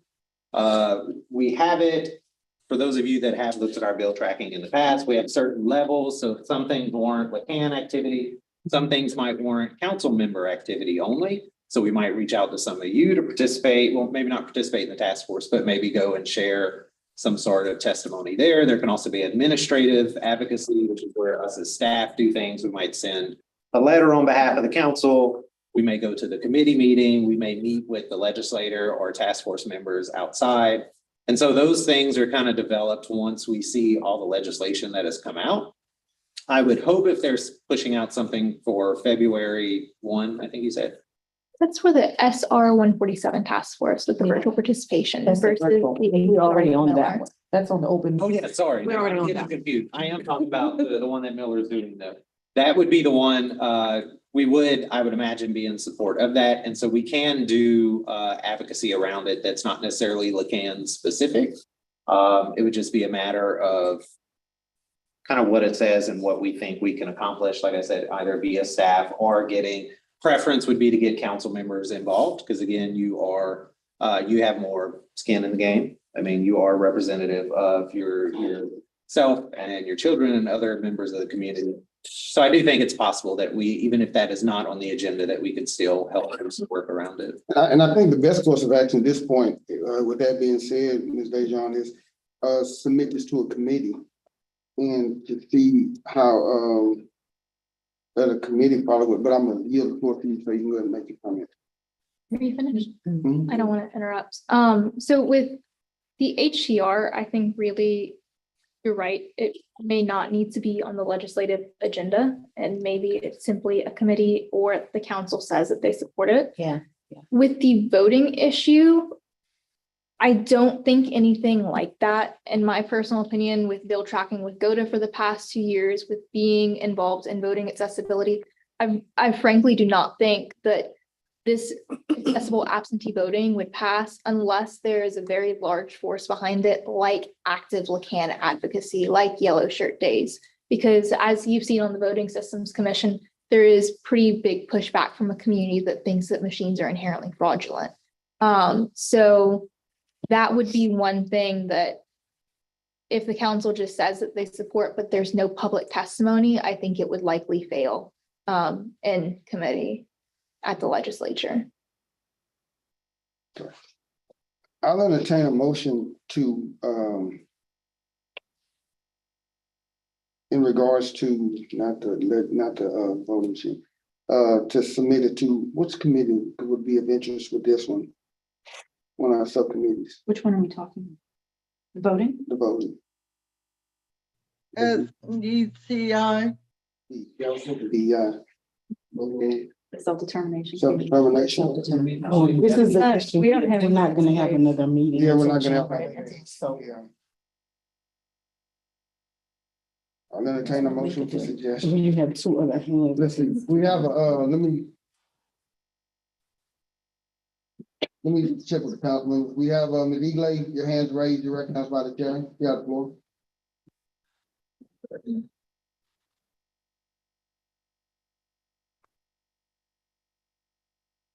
Jill, you have the floor.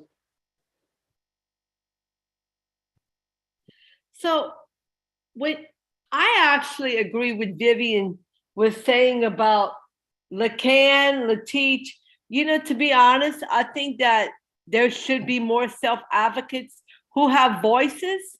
And I know there's a lot of parents with, special need kids. And I went through Partners in Policymaking, and I know there's a change in the state because not next year, but the year after, they're about to embrace a new governor. So I think that there should be more self-advocate representation with the House and the Senate for the DD Council agenda.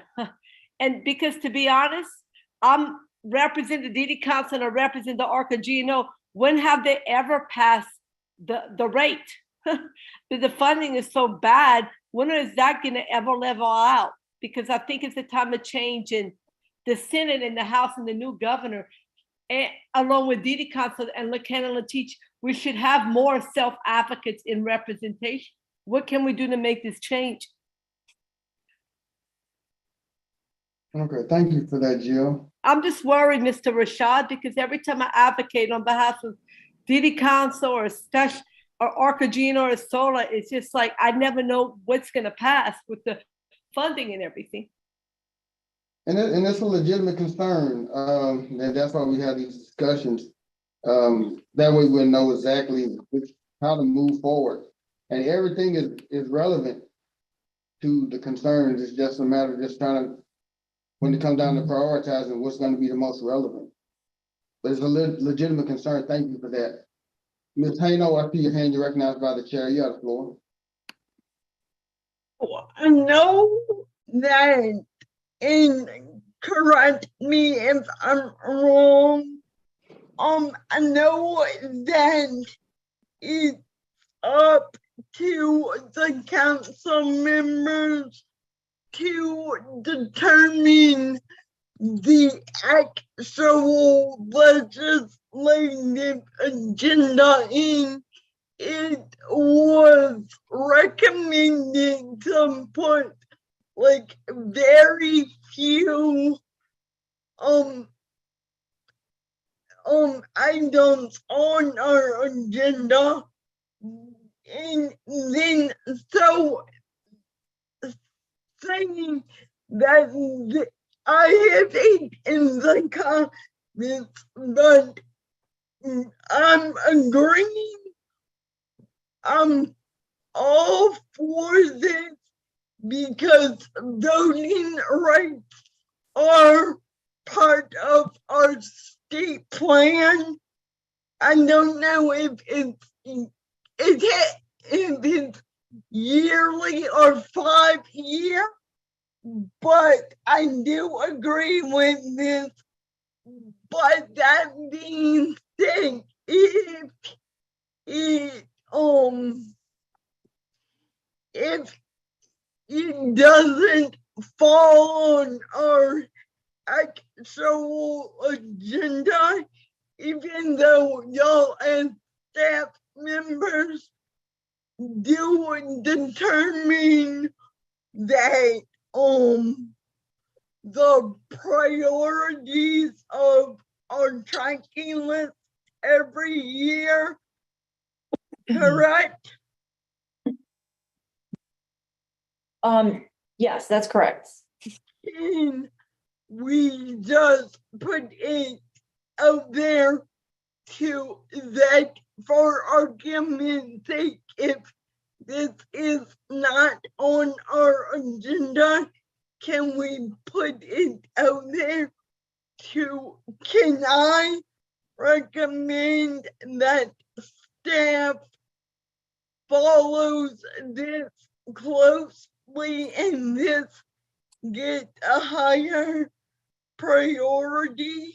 Because like I said, and I'm gonna emphasize all day, voting accessibility is on our state plan, and the HCR 14 task force was the first time I've ever really firsthand seen that like we were not saying we haven't in the past, but the first time I've seen firsthand that we were addressing the voting issues, which is my passion in life.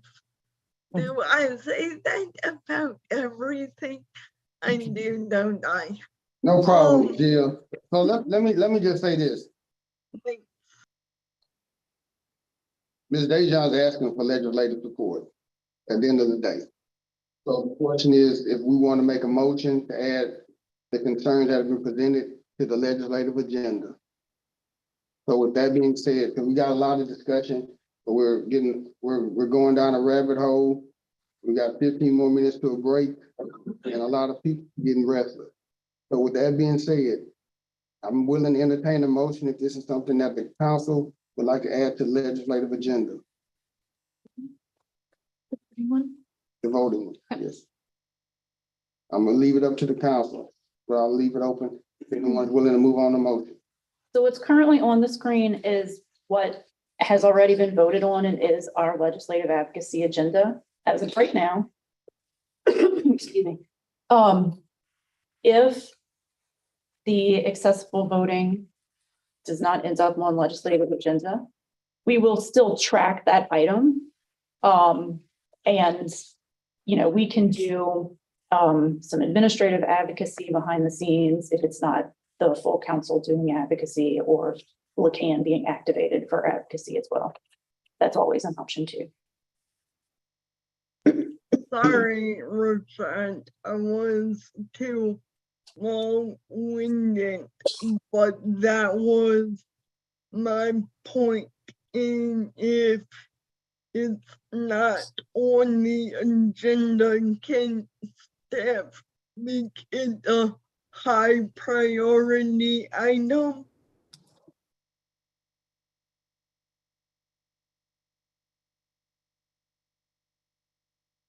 So what's Yeah, I wanted to make a motion to add just one more item to the advocacy agenda. It was one of the items that was on the recommendations from the, is it LACAN, the advocacy? But what is it called? The community input. The community input. And one of those top three was in regards to funding for families, helping families. And there was discussion yesterday around that. You know, it continues to be a yearly item and that it really, it needs to not be that. And so I think the motion that I would say is that we would have, we would advocate for recurring sustainable funding through the DD Council, which goes to our Families Helping Families centers. And it seems the amount that we're asking for is $1 million total. Right? So that would be what I recommend the council do, and not just for this year, but it would be a sustainable annual. $1 million total, like every year allocate that 1 million for each FHF center, or just as a whole?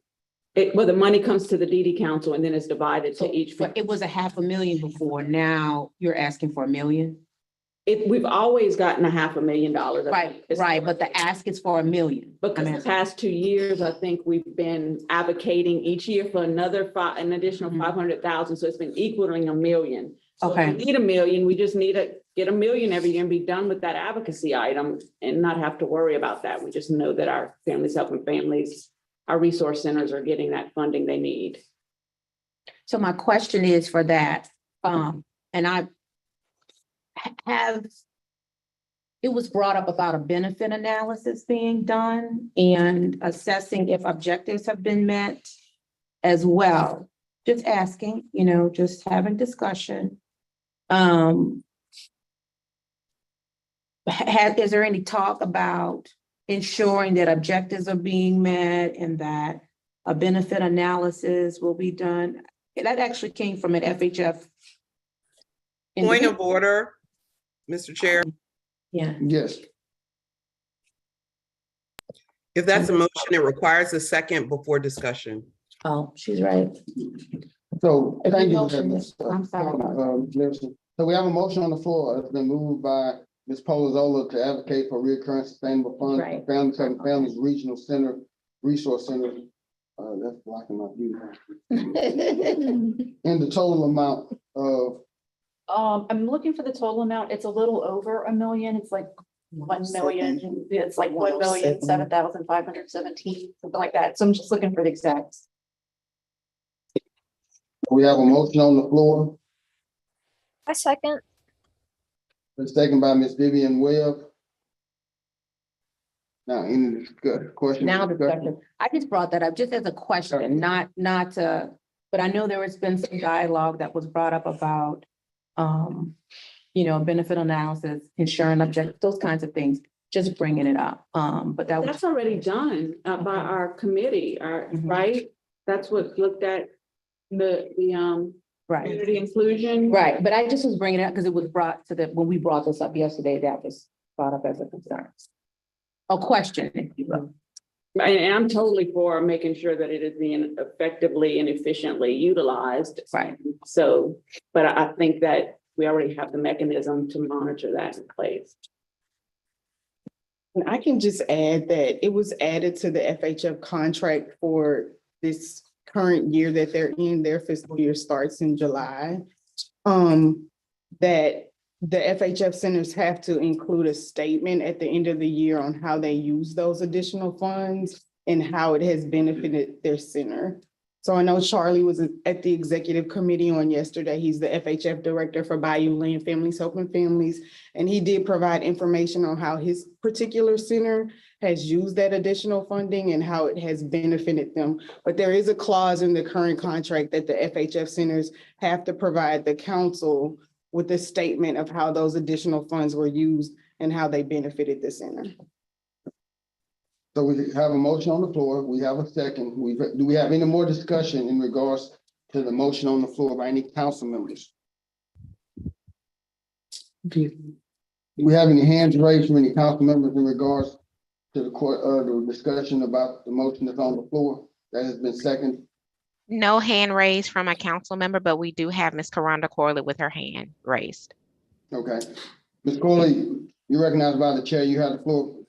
Keep in mind that we do have a motion on the floor and there's been second. Yeah. All right. Thank you so much, Mr. Chair and Council. I'm actually in approval. Okay, thank you for that. I'm sorry, something else had popped on my screen. No, I'm actually in approval of this motion because like Ms. Polozola stated, oftentimes we do go and we only ask for 500,000. Last year during the legislative session, we were in finance appropriations and questions were asked in regards to the 500,000 and to justify the reasoning for why we only needed 500,000. And I did mention when I spoke during that finance committee that if they had more funding that they could provide to our FHF centers, that we would gladly receive it. I do think that it's important and that it's imperative that when we go and speak legislative wise, that we do have some of the staff or some of the executive directors from the FHF centers to actually be there to speak on that legislative agenda item. And that's because the questions that they asked, I referred them back to FHF EDs. I did not want to answer that because I am not an executive director for an FHF center. So I do think that it's imperative that when we do have legislative items like this one that have been reoccurring, and we do use our FHF centers so much that if Ms. Polozola would like to ask for 1.5 million, I would gladly support that, because our FHF centers are asked to do so much, including disseminate information to our individuals with disabilities throughout the community. And we do know that COVID impacted their ability to do fundraising. So I do strongly urge, and again, I support it. But if Ms. Polazola would like to ask for 1.5, I would gladly support that. Thank you. Thank you. So we have a motion on the floor. It's been second. We have any more discussion in regards to the motion on the floor? Any council members? Any hands raised virtually from any council members? Ms. Not at Rakeisha, this time. do Oh, we I'm have- sorry, Miss Jewel Hano just raised her hand. Ms. Hano, you're recognized by the chair. You have the floor. Do we have any other data of how other centers have been spending these additional funds?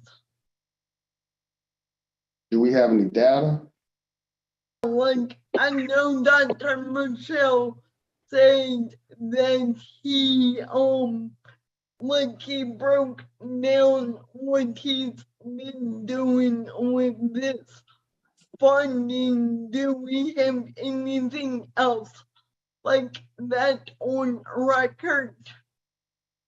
So, I mean, I can tell you what some of them have been spending the money on. I'm sorry. Perfect. And Brenton, you can correct me when I'm wrong. The additional 500,000 that has been asked for over the last couple of years has been an attempt to try to restore funds to the FHF centers that were taken away during, I believe, the Jindal administration. And so this $500,000 that they've been getting year by year kind of helps restore them to where they were prior to funds being taken away. Because the funds were year by year so far, and they have not been able to guarantee having them for additional years, they have not all been able to use the money in the way that they probably would most like to, which is staff raises and compensation. But instead, people have been, they've done different things, but some of the executive directors have been creative about bonuses, retention bonuses, things like that to help retain staff. And a lot of them have used for software upgrades to help with their data gathering and reporting functions as well. Okay, thank you for that clarification. Refresh your memory, we do have a motion on the floor, haven't been second. Do we have any more questions or discussion in regards to the motion that has been second on the floor? Dr. Michelle, this one. Dr. Michelle, you recognized by the chair. Just real quickly, first off, I appreciate the motion because it is something that is sorely needed. But just to give you a little peace of mind, one of the things that we got the new deliverables, if you will, for that extra money. And one of the things that happened as a result of one of those deliverables was it helped us as 10 centers across the state put a Band-Aid on the sinking ship that is 504. And if we're talking about developmental disabilities, that is a huge thing. There is no support from the State Department of Ed right now. There hasn't been since I was a director in special education. We've been able to get together, many of us, we partner, we do it individually, and we've been able to provide training on 504, the parent rights, the school responsibilities, and how it can help their students. We've been able to do that across the state. That is nothing that was ever able to be done before on any kind of a regular basis. So this is just one of the, I'm going to say, unintended consequences of it, but it is something that we desperately need to continue. And I said this yesterday, we more than doubled the number of parents and professionals that we train. And big part of that is because of 504. Additionally, one of the biggest phone call increases we've gotten is from teachers of students who are on 504, and they don't know if what they're being told to do is accurate. So we're able to hit this from all avenues. And I will say, we did not use the DD Council extra money for raises or bonuses or anything, for the simple reason that it is one-time money. If I got the money on a recurring basis, I would increase staff because we have that need, and probably would do something to address the wages of them.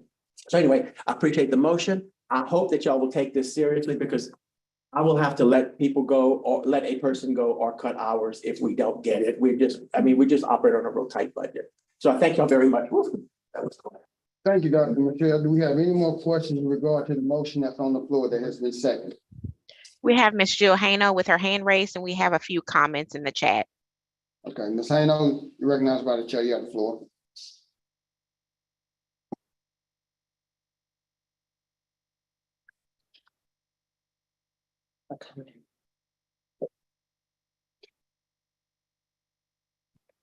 Dr. McKee, you're recognized by the chair. You have the Oh, floor. wait, here I am.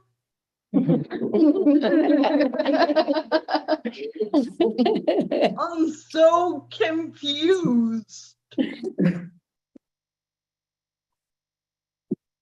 Go ahead, Jill, you're recognized by the chair. Oh, when did the 504, when were the 504 trainings ended, Ebony or Dr. Michelle or whoever knows the answer? Jill, what I'm gonna do is, since we have a motion on the floor, that Yes, kind of sir. takes us off discussion. I'll have them reach out to you offline. Sorry, sir. No problem. Dr. McKee, you're recognized by the chair. You have the floor. So I think, thank you so much, Dr. Michelle, for giving that. I think the biggest piece is when there is an ask, we do need executive directors to literally say what you're doing with the money. Certainly no one at this table, I would think, would be against providing more money to support FHF.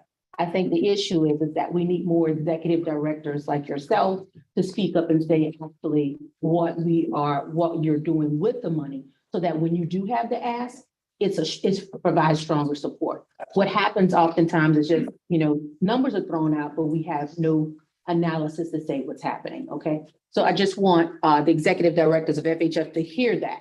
We need you to say what you're doing. We have a council member on right now saying, what is the 504? When did that happen? And it shouldn't be. Right. Our council members should know that this work is happening and what you're doing with the money. Thank you, Dr. McKee. Do we have any more questions in regard to the motion and that's been on the floor, that's been seconded? Any questions from any council members in the room? Any hands raised virtually? No hands raised at this time, but we do have a few comments. The first comment was from Ms. Susan Rain. FHF agencies are audited yearly from the DDC, and we also have financial audits. Ms. Jill Hano stated that it's $507,517. Ms. Mimi Webb, she stated, we had directors testify last session in committee during Yellow Shirt Day. Karonda Corley stated, I'm being specific to having FHF Education speak about the needs of funding to the Senate Finance Committee, which is the committee that deals with money. I strongly agree with Dr. Charlie. Dr. Charlie Michelle should come state that for the Senate Finance. I attended and it was a wonderful presentation. Okay, thank you for those comments. Not seeing any more comments or anything from the public in regards to the motion that's on the floor. So in a second, ready to call in the question? Am I missing anything before I move forward? No, you took public comments. Making sure. Do we have any opposition to this motion being added to the legislative agenda? Any abstentions? I abstain. Okay, Ms. Bazil's abstaining, conflict of interest. Do we have any more abstentions?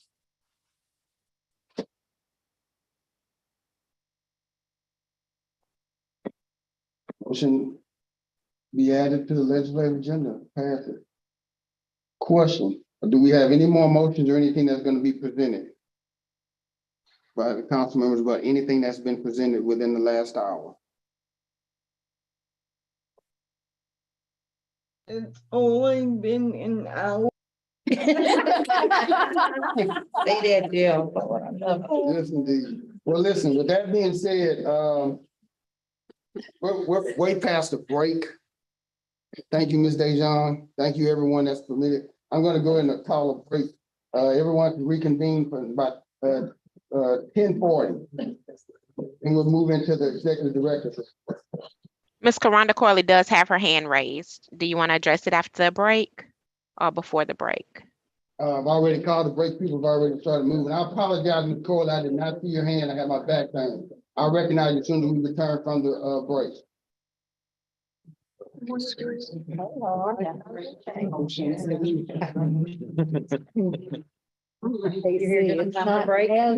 Yes, okay.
Okay, the time is 10:42 a.m. Calling the meeting back to order. Before we dismissed, from Ms. Corley, I was gonna recognize her hand. I apologize, I missed you before. Ms. Corley, if you're there, you have the floor.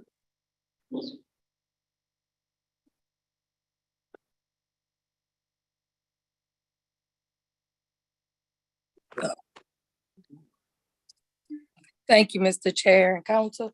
I did not hear whether or not we allowed public comment in relation to the two topics that Ms. Lillian Dejan brought up.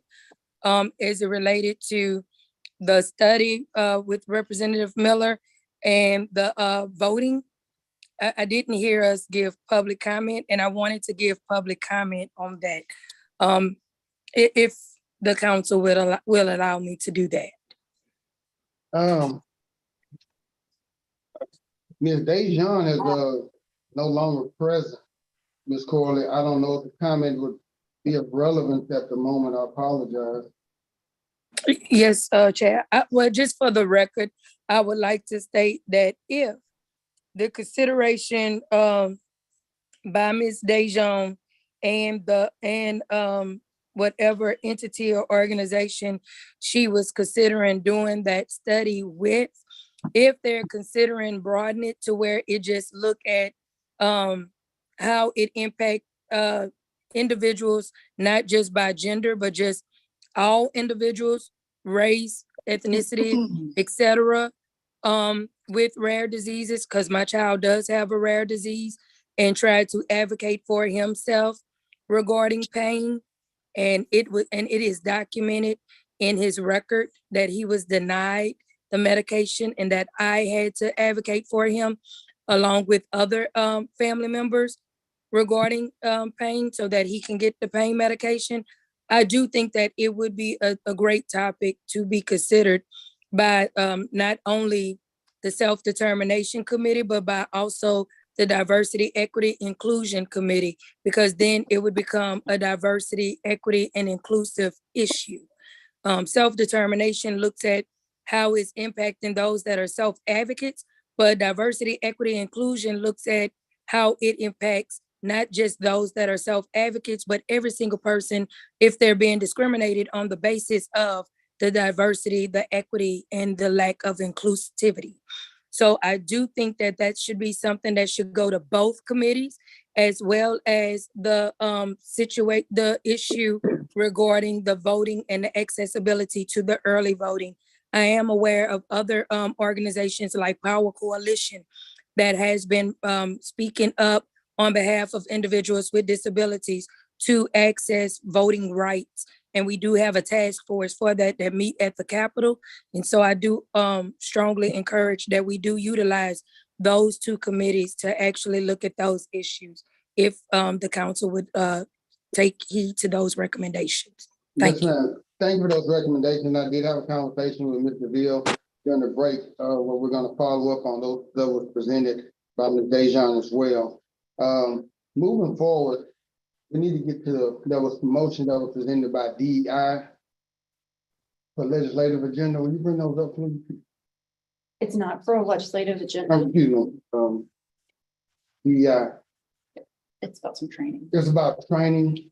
Dr. McKee motioned that the full council receive training on DEI practice by April 2023, and that it become a mandatory training for new council, for new members of the council. Was seconded by Vice Chair Nicole Banks. There are no objection or abstentions.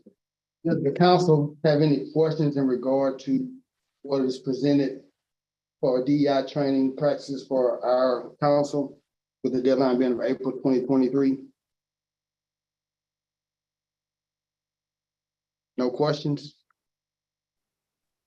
We do have a hand raised. Ms. Jill Hano.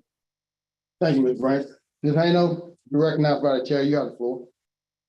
Is that a training we would do on our own, or would you send us a link, or like would we have to like meet and do a training, or how would this training be presented to us? The way, this is just a preliminary discussion. Oh, This is okay. not, this is not solidified, but the way that we're exploring to be able to make this happen, anytime that we have so many of us meet, we trigger open meetings law. So for that particular training, we're exploring the option when we may be a council meeting, but we may just dismiss departmental report for a meeting and just utilize that time for the training. But it's premature for me to say that, but just kind of put it in context. That's what I'm flirting with. Answer your question.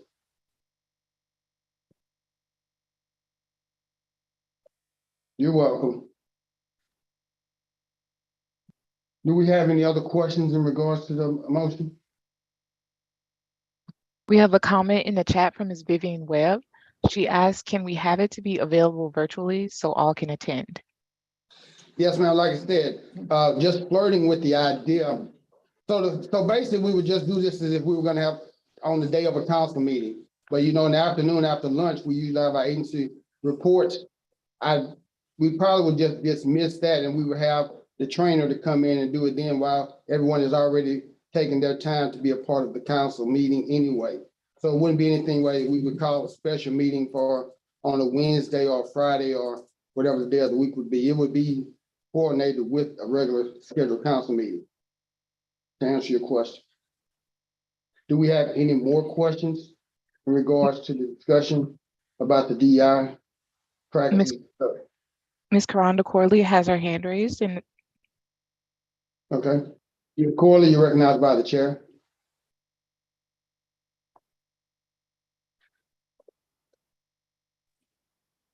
Thank you, Mr. Chair and Council.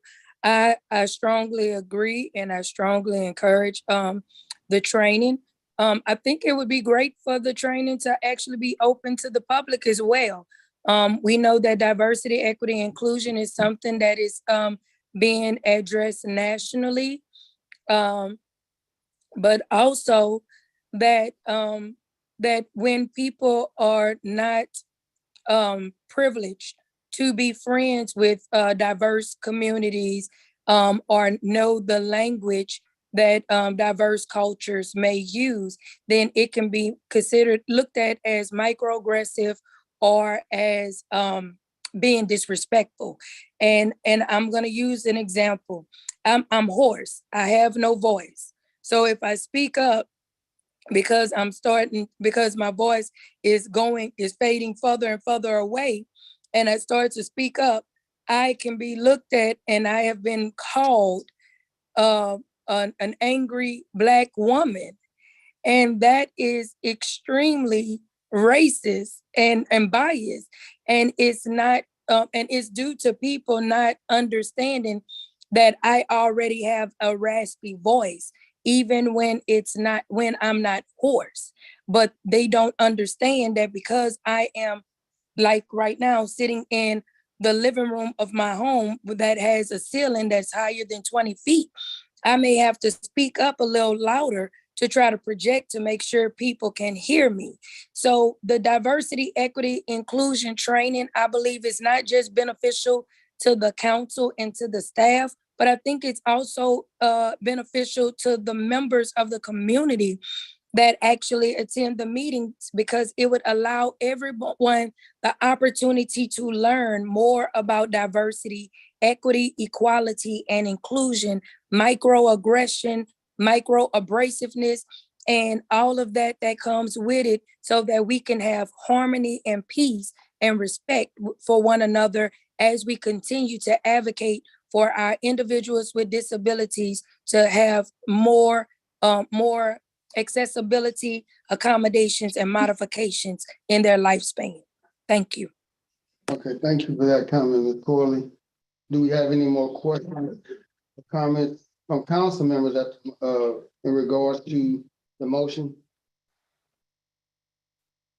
Ms. Kathy Dwyer in the chat, she posted a question. She said, could it be a training for the public with it mandatory for the council members to attend?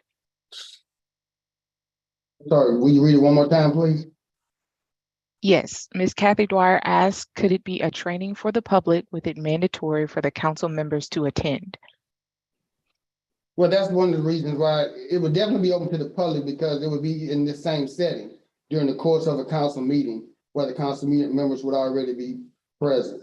As far as the term mandatory, I'm sorry. Trainings don't follow the same open meetings law rule. So if we're gathered together for the purpose of a training, that does not trigger an open meetings. okay, thank you. Okay. Thank you for that.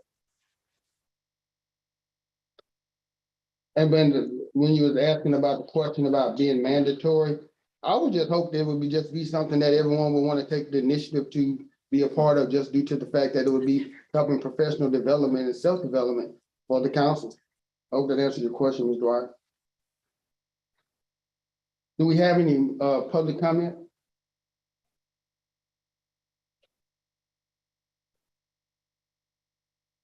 There are no hands raised and no comments in the chat.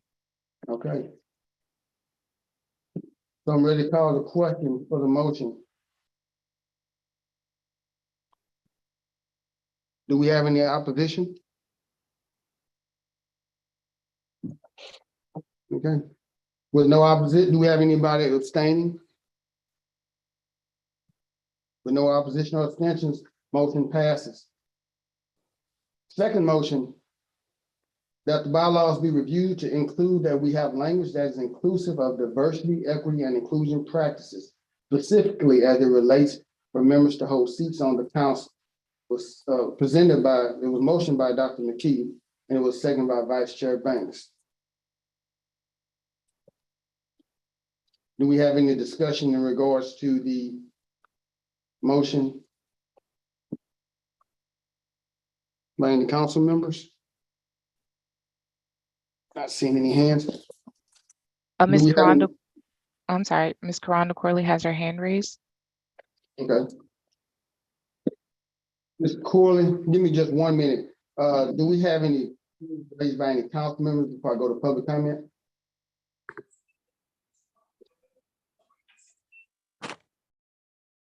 No hands raised, Ms. Branch?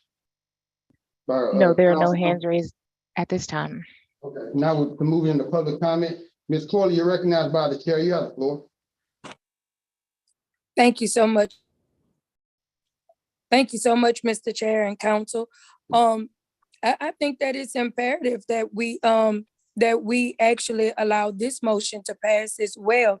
As we know, the federal, we received a letter from ITAC in regards to not having diversity, equity, diversity, and inclusiveness as it related to our hiring practices for the staff that works for our DD Council. And also it stated that we did not have that as it related to council members for the representation on the council. And I think that it is imperative, because when we do not have that representation, we're not following and adhering to what the Federal DD Act actually requires. The Federal DD Act, as well as the ITAC and NADDC, actually requires that when we do our 1 year and 5 year plan, that we also address these same issues of diversity, equity, and inclusion. And so we have not been doing our due diligence, and this is why it has been problematic as it relates to when people like myself actually attend meetings and speak up, that we are rejected and given microaggressive attitudes. And that's not something that we want especially when I'm advocating for every single person, regardless of race, ethnicity, religious beliefs, gender identity, etc. I just want everyone to be respected, but that the representation be there. And that's what's in line with the Federal DD Act. So I strongly encourage that everyone allow this motion to pass as well. And you have my support, Mr. Chair. Thank you. Thank you for the comments, Ms. Corley. So we have a motion to, do we have any more comments from any more public comment? There are no hands raised and no comments in the chat. I'm ready to call the question. Do we have any objections? Do we have any abstentions? Not hearing any, motion passes. Thank you very much. Now we're transitioning, we're moving to the executive director's report by Ms. Gaville. Ms. Gaville, if you can, for the sake of time, I'm gonna ask that you be brief. Gladly. I'll pull my report up. One should have it. It's on the website. So just a couple of things. We, on July 5th, it was bill signing for SB 192, which was the secondary inclusive education bill, and SB 45, which was cameras in special education classrooms. So they were signed into law on July 5th at a ceremonial signing. We had a partners in policy making graduation on July 16th, where we were able to have an in-person graduation for both the classes of 2020 and 2022. At least one of the, well, actually a couple of the graduates are actually here this day. So we were finally able to have graduation ceremonies, and it was a really nice day. Federal reporting update. On September 30th, our state plan was approved. And then on the same day, we were also notified that our fiscal year 20 and fiscal year 21 program performance had been approved. So all of our plans and reporting has been approved and we're up to date now. But the next program performance report is already due in December. So after this meeting, that's where my attention transfers, is the program performance.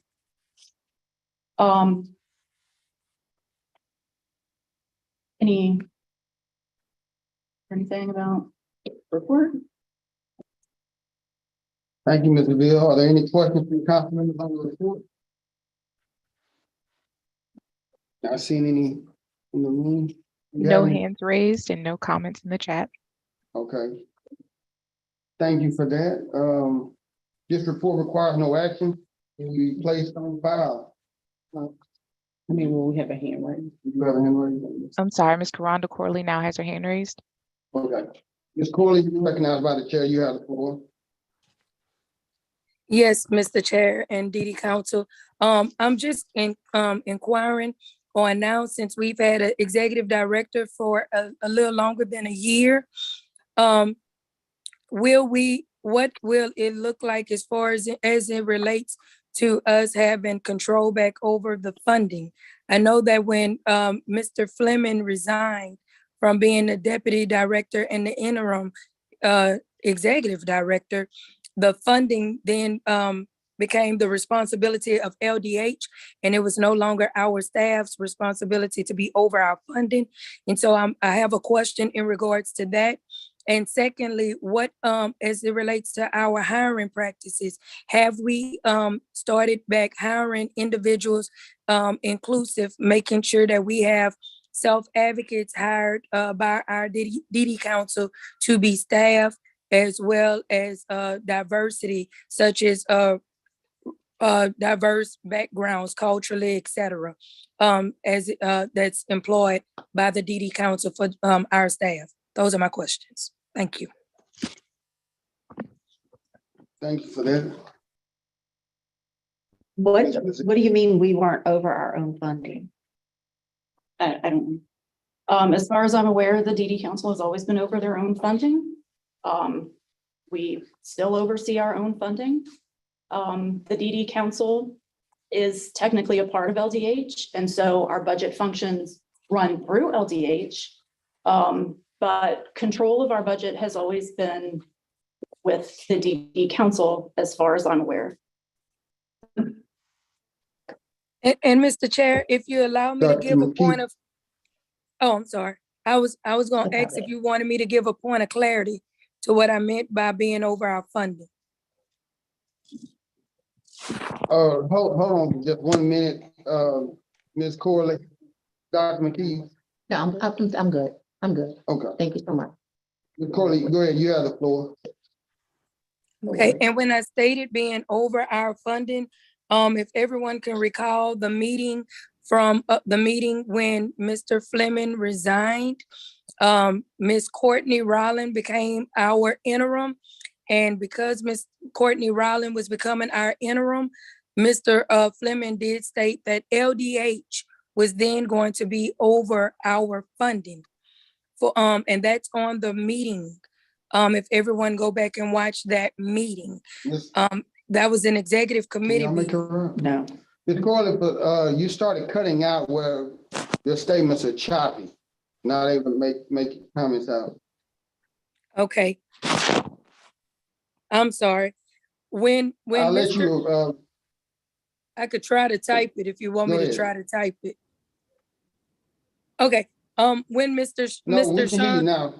okay, when Mr. Sean Fleming resigned, during that executive committee meeting, Ms. Courtney Rowland became the interim. She's gonna- And at that time, Mr. Fleming stated that that our funding would then be, would be managed, and controlled by LDH, that we was not necessarily over because we did not have a executive director. And because we were still in the process of electing an executive director, Ms. Courtney Rowland was not the person for the DD Council over it like Mr. Fleming and Ms. Sandy Winchell had previously been. So that was the reasoning for the question. And that meeting is on our YouTube channel.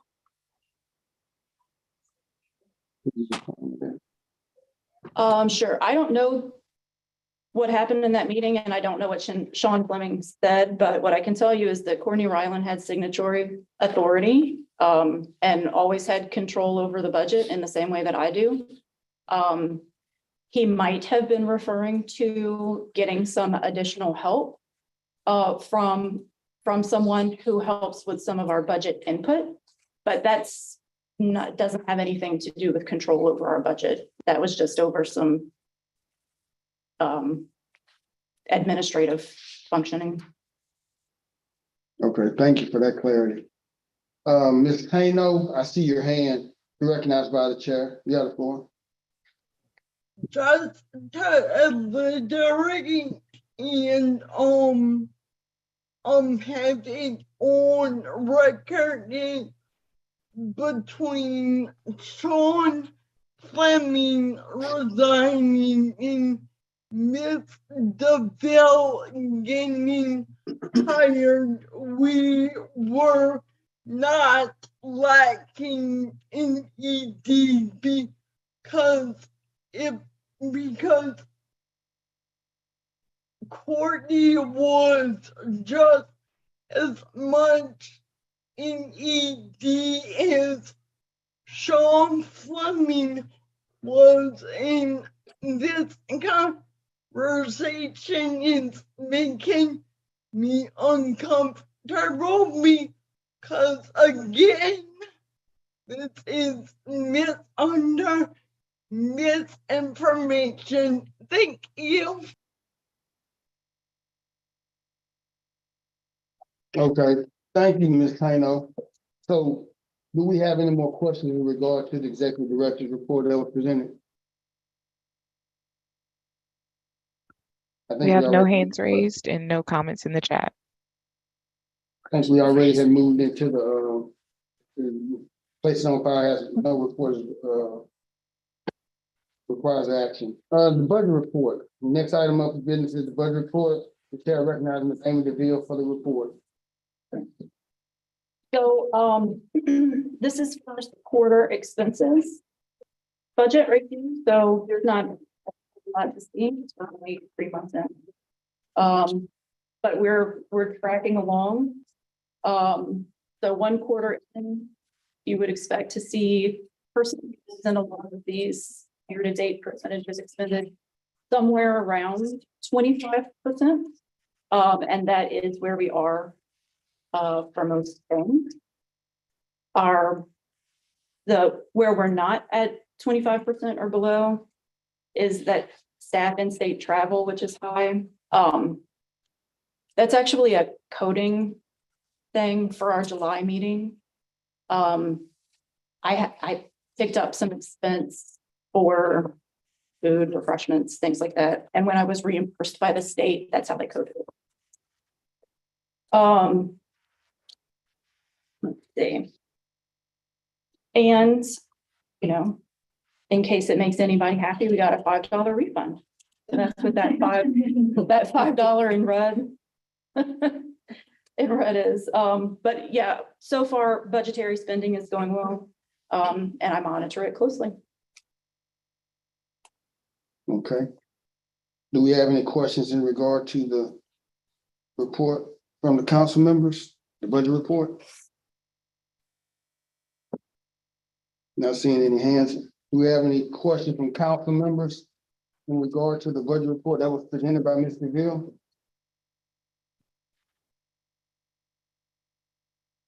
Not seeing any hands. Do we have any public comment in regards to the budget report that was presented by Mr. Ville? No comments in the chat. Okay, thank you very much. The report requires no action and we placed on file.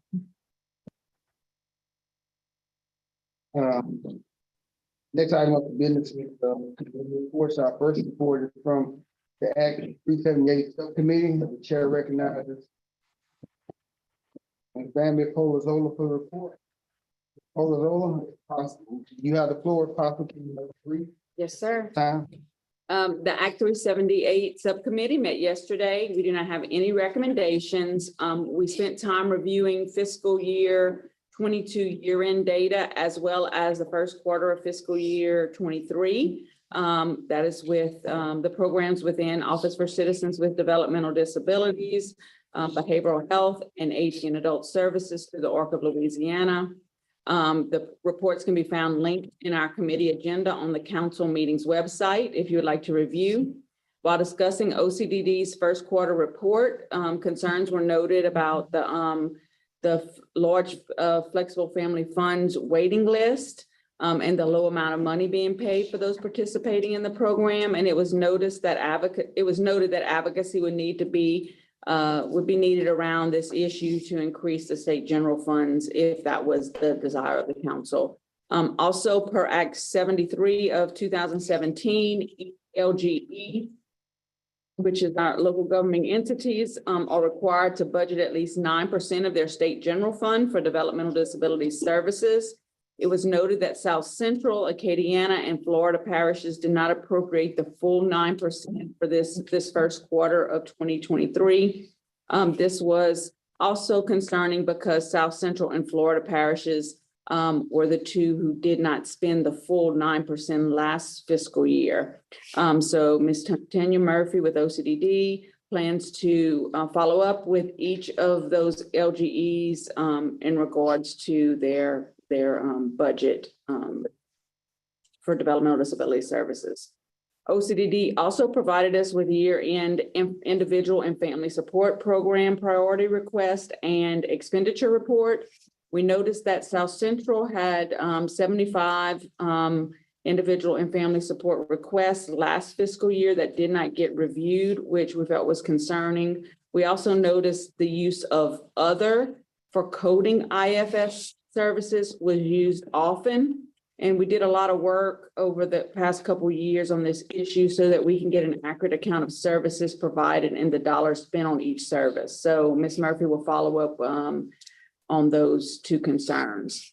And then lastly, during the July meeting, members expressed concerns for Northwest Louisiana's Flexible Family Fund program, specifically noting that they had enough available slots to move individuals off the program's wait list. The committee questioned what timely efforts were made by the LGE to fill those flexible family fund slots and what outreaches were being conducted to ensure all slots were filled. Efforts to recruit and fill those slots were noted in the final fiscal year 22 report. And it was noted that all the slots were filled for this first quarter. So they corrected that issue. And that's the end of the report. Thank you, Ms. Polozola. Do we have any council members with questions about the report that has just been presented?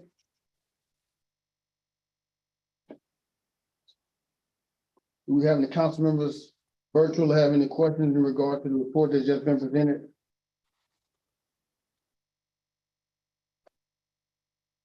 Do we have any public comment in regard to the report that's just been presented in regards to Act 378 Subcommittee report?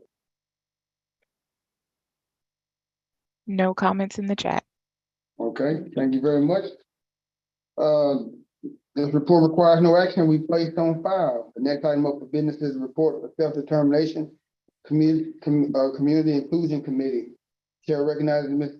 Chairperson Kim Bazil for this report. Ms. Bazil, for the sake of time, I'm asked that you be brief. You got it.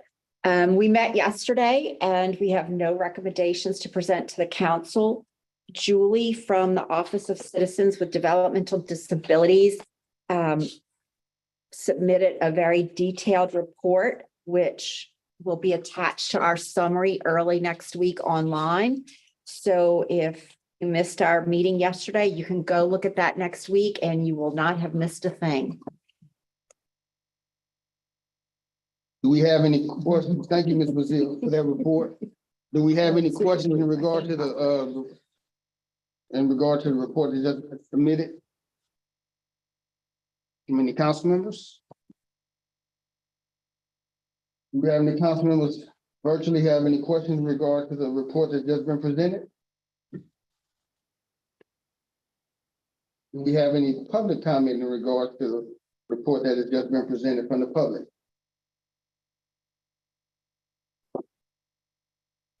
Ms. Melinda Elliott just asked, can we see the agenda? Oh, Okay. the current agenda?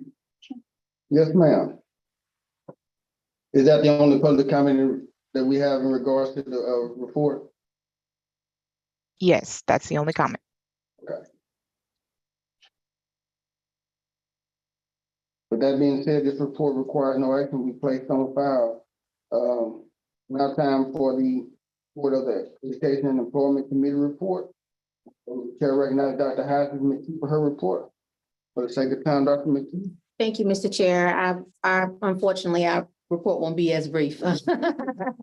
But I'm grateful that Ms. Bazil did do hers briefly because she knew what was coming next. Education and Employment Committee meeting met yesterday, and we have two recommendations to present to the council. I will say that we already discussed the first recommendation earlier today, and we got full support from the council on that as it relates to LaPi. So I will not go over that. That was the second motion, but I will move on to the first motion that's recommended by the Education and Employment Committee. And it deals with the special school district and the committee's concerns regarding the ongoing allegation that staff members, especially staff with disabilities, feeling intimidated by the leadership.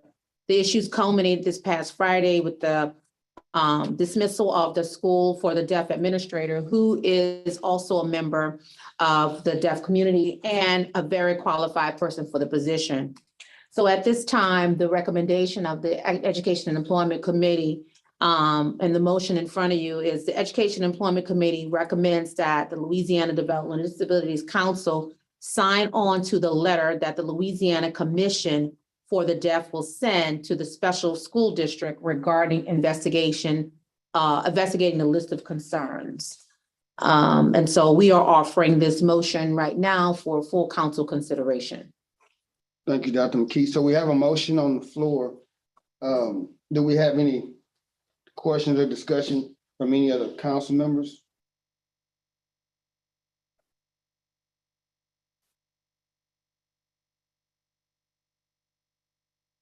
Not hearing any in the room. Do we have any questions from council members in regards to the motion that's been presented by the Education and Employment Committee?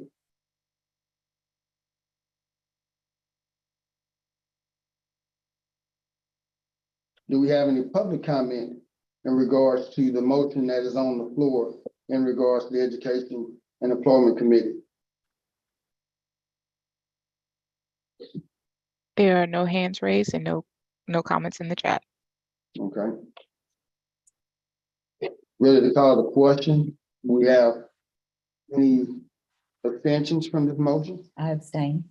Okay. Abstain. For the record, will you state your names? I'm sorry, Julie Foster Hagan. Patty Baravicchio. I should abstain as well. Melinda Richard. 3 abstentions.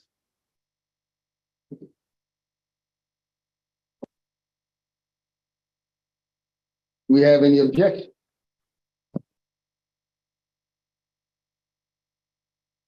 Not hearing any objection, this motion passes.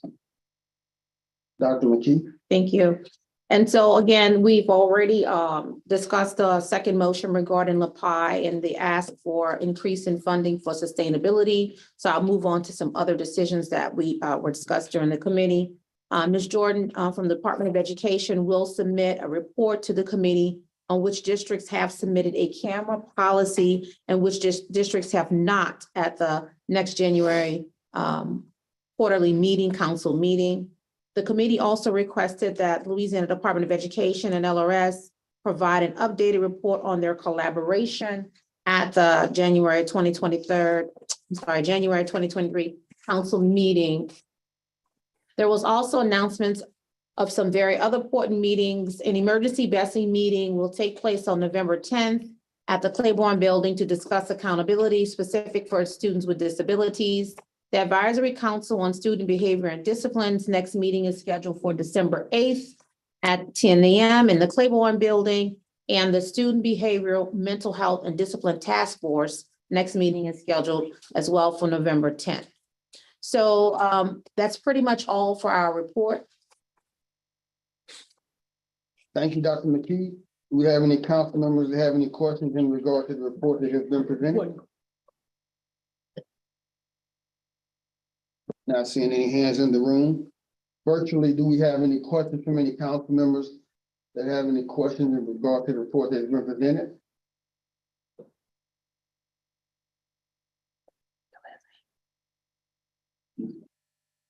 Ms. Jose, I see your hand. You're recognized by the chair. You have the floor.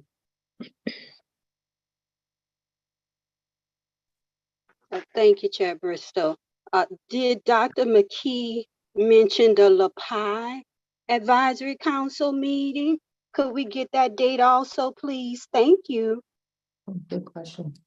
Do we know the next date for the LaPi meeting? November 1st. Thank you. At 10 o'clock. So the next meeting for LaPi is November 1st at 10 a.m. And they have another one was just scheduled for December 15th. And there's another one after that scheduled for December 15th. So November 1st and December 15th are the two next LaPi meetings. Okay. Thank you for answering the question. Ms. Haino, I see your hand. You're recognized by the chair. You have the floor. Sorry, I'm slow this morning. Who are you writing a letter to? Can you put the motions back up? Sure. Oh. Yes, we'll change the screen. Put the motion back up for you. Whoa. To sign. Sorry on this. It's embarrassing. No, nothing to be embarrassed about. So, and I read it. The So education. you're okay. So you're sending a letter to the Central School District, right, Dr. McKee? Yeah, that is correct. We are signing on to a letter that the Louisiana Commission for the Deaf is already drafting, and we're going to sign on to it and offer our support. Okay. Do we have any more questions from council members in regards to the Education and Employment Committee report? Do we have any public comment in regard to the Education and Committee report that's been presented? There are no comments in the chat and no hands raised. Okay. Well, this report requires no action and will be placed on file. Next item of business is report of the Office of Public Health. Chair recognizes Dr. Bervecchio for a report. Thank you. The Bureau of Family Health administers the Title V grant that includes children and youth with special health care need programs. And if you look on the online version of the report, there's several hot links to access additional information contained in the report. But just to highlight is that Children's Special Health Services still provides clinical services and direct care in all regions except Region 1 and 7 to meet the specialty care need in provider shortage areas.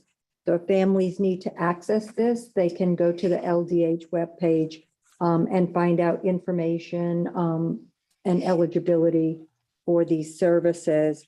Additionally, the Bureau sponsors a family resource center that is now statewide. Prior to COVID, it was a standalone facility on the campus of Children's Hospital in New Orleans.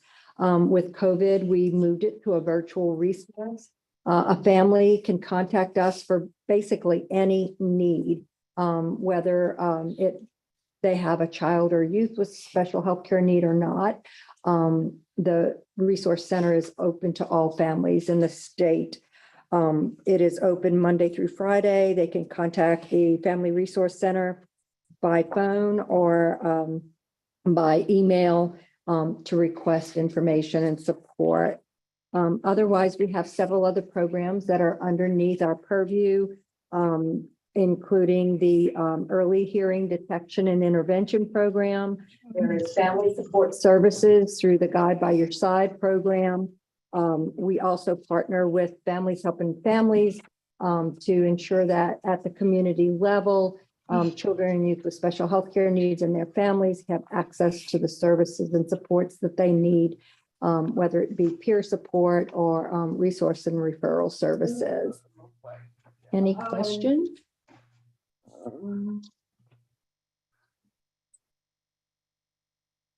Thank you, Dr. Barry. Do we have any questions in regard to the report that's just been presented? From any council members? Do we have any questions from any council members that are virtual? The report that's just been presented?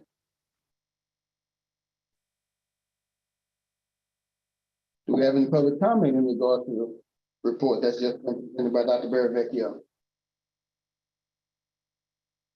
There are no hands raised and no comments in the chat.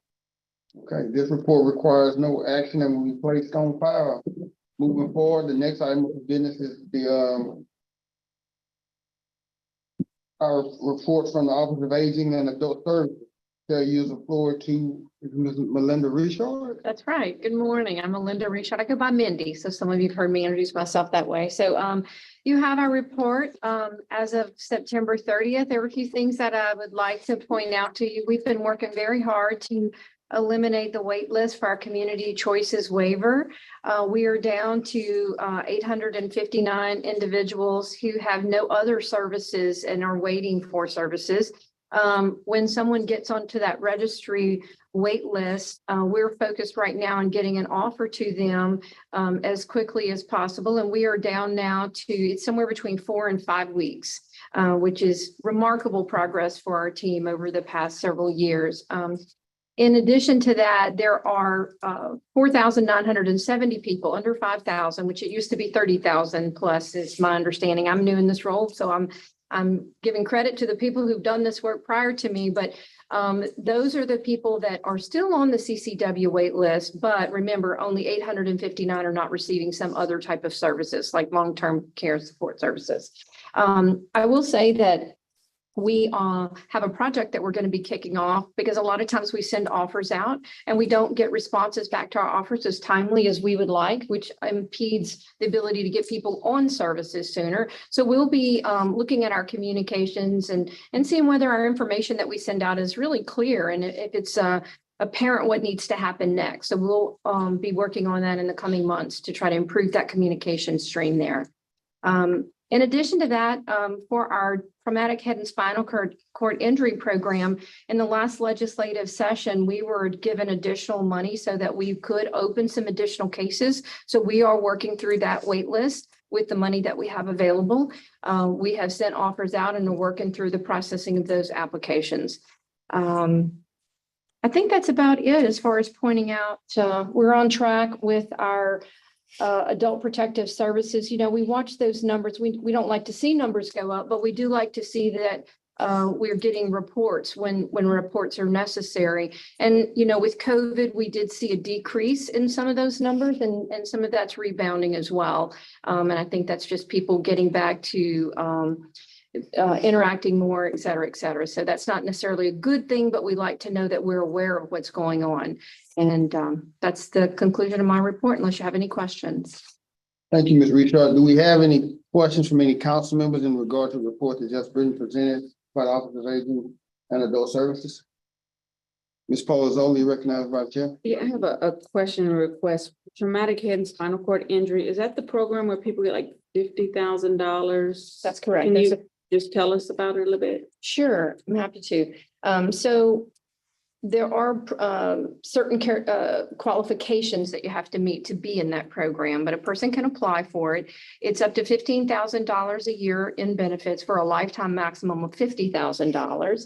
And it can be used for, there are no income limits on that program, which makes it different from a lot of the programs that we have, but you do have to have had a head or spinal cord injury. And so there are different things that many times the money is spent for things that allow somebody, because of this traumatic injury, to be able to get back to daily activities, renovations to their home, et cetera. And so we are working through the backlog that's accumulated through the years, but there remains, you know, a bank of people that are still on that program until they spend their $50,000 limit, they go off and someone else comes on. Okay. Did you say there's an age limit? I believe the age limit is only 59 years old, but I would have to verify that. Okay. And then my next is a request, and that'd be for Julie with OCDD and OAAS.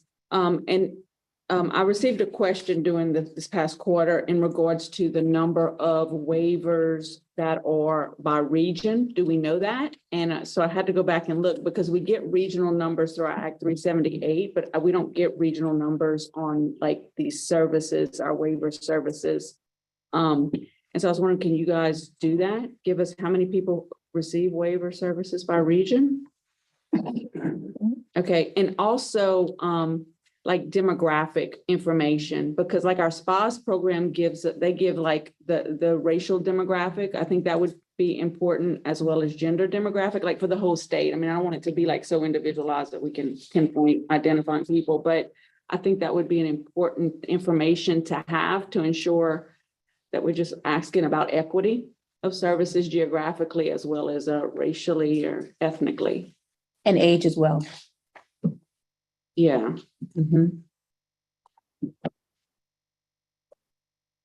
Okay.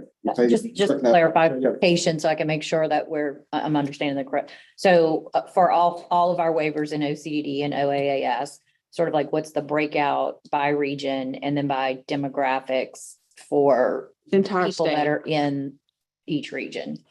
Okay. Well, it doesn't have to, I don't know if you can, but I was gonna say like statewide, if you have 10,000 waivers and you say we have 3,000 people who identify as African-American, 50 that are Latino and whatever that are Caucasian, like I would say statewide, unless you can do it by region. I'm not opposed, but I didn't know. I'm just gonna have to find out. I don't know how we keep that information, so I just need to find out how we keep that information. Okay. Any other questions in regard, comments in regards to? Sorry, one more. Go ahead. One more, just Okay. clarification. So will this be something that you would want us to present at the full council meeting or at one of the, just clarification of where we need Could to you start include putting it that in your reports? Okay. Because in our Act 378 committee, we look at those things, or even like when ARCA Louisiana presents their SPA report, we ask those type of questions. I know it's a much smaller program, but if there's something that looks like, you know, there's racial disparities, which there's not in the SPAS program, or geographic, you know, disparities, we'll have that data to ask those questions.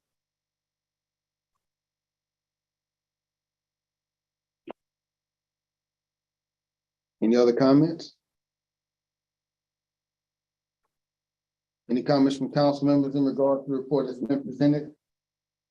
I can follow up. There is no age limit on our THSCI program. Do we have any public comment in regards to the report that's been presented? There are no hands raised and no comments in the chat. Okay, this report requires no action to be placed on file. Next report, LFUHS Human Development Center. I don't see Dr. Wilson. Is there a designee or a proxy in this place? Okay. Report was submitted by? A report was submitted. I knew that he could not attend and it said he may send a proxy. I don't know if there's anybody virtually that's a proxy, but if not, then the report is on the website. Okay.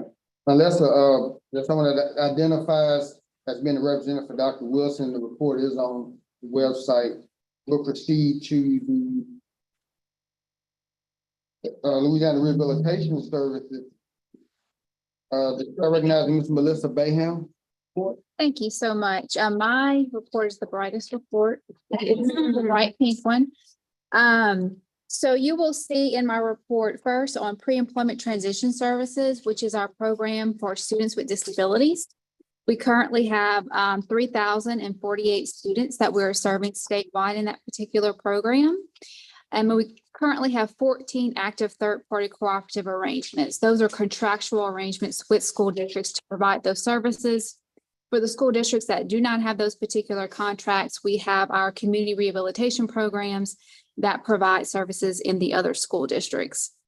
You also see some statistics that are requested by the council in our quarterly report, including the number of individuals that we're serving. So we currently have 8,494 open cases in vocational rehabilitation and 2,657 in pre-employment transition services. And I just want to explain that because it might be a little bit confusing because I just said 3,048. So we can serve individuals who are potentially eligible for the vocational rehabilitation program in the pre-employment transition services program. So the reason why that number is different because some individuals have full vocational rehabilitation cases and some are being served as potentially eligible. I also have for you by region the number of open cases of individuals with developmental disabilities, as well as the number of individuals who were closed rehabilitated. So for the quarter, we closed 40 individuals, meaning that they were competitively they were in competitive integrated employment for at least 90 days when we closed their cases. We also have a report for the Rehabilitation Employment Development Specialist, which is our in-house job developers. So you'll see the statistics on those, and you'll see there's a couple regions that are not reflected, and that's because we have vacancies in those particular regions for that position. You will see that the next Louisiana Rehabilitation Council, it always directly follows this particular meeting. It's next Thursday, October the 27th at the Courtyard by Marriott. And I also, on the report, it talks about the statewide disability inclusion job fair. As of the report, we hadn't had the job fair, but now we have. So I have some statistics that I would like to report on the job fair. And I mentioned this yesterday, just want to thank again Healthy Blue for sponsoring this particular event. It was very successful. We used they call it the Brazen platform. And this is, I think, the third virtual job fair that LWC used, the Louisiana Workforce Commission used Brazen, and they said it was the most successful job fair so far on this particular platform. We had 39 employers and 96 job seekers that actually participated, and 59% of the individuals who registered as job seekers attended the job fair. There were 220 chats, 85 candidates considered for the future, 44 job seekers will be screened further, and 5 interviews were conducted. So this was our first virtual job fair. And we hope to do it again next year, and hopefully it'll be bigger and better. Also want to say thank you to the council for the letter that was sent to the Civil Service Commission regarding our recruitment and retention issues in LRS. We really do appreciate the council's efforts on that as we continue to try to improve or reduce our vacancies. The last thing I want to mention is that we are currently working on an RFP for rate setting for our employment services. The last time we did rate setting for all of our employment services, like an actual in-depth rate setting, was I think in 2000-ish. So we've done different rates since then, but as far as across the board, looking at all of our rates, it's been quite some time, and we don't have the fiscal staff that we did back then. So we are in the process of writing the RFP, and hopefully that will come out soon so that study can be done. And I want to mention one other thing. We have the Disability Innovation Fund STEM Up project that we're doing with Southern University in Baton Rouge. We've been conducting focus groups and things of that nature, but Southern is in the process now of actually hiring the career pathway coordinators that will work directly with our participants as they try to either obtain or advance in employment in STEM occupations. So that is my report. If you have any questions or anything else you'd like me to discuss. Thank you, Ms. Bam. Does anyone have any, do any council members have any questions in regard to the report that's presented by Louisiana Rehabilitation Services? Not seeing any in the room. Do we have any council members virtually that have any questions in regard to the report that was presented by Ms. Bam for Louisiana Rehabilitation Services? There are no hands raised and no comments in the chat. Okay, and there's no public comment in the chat in regards to the report. This report requires no action and will be placed on file. Next item of business is report from Office of Citizens with Developmental Disabilities. I recognize Ms. Julie Hagan for the report, and Ms. Hagan, you'll be the one to take it to lunch. We'll see if we can finish. Well, okay. So, my report is probably the longest report, but it is the Developmental Disabilities Council. That's expected, I suppose. So in our report, the first 3 pages really just provide a summary of data relevant to the services that we provide through our Office for Citizens with Developmental Disabilities. Bambi, what we'll do probably is add, because the data that you guys have here is just data through over time that the council has asked us to provide. So we'll look at how we can break that data out further on the waiver participants for kind of a point in time, and add that to the data that's presented to you guys. In regards to the employment section, we are super excited that we finally got approval of our statewide transition plan for the home and community-based settings rule. It's been about 7 years in the making and has been a lot of really hard work.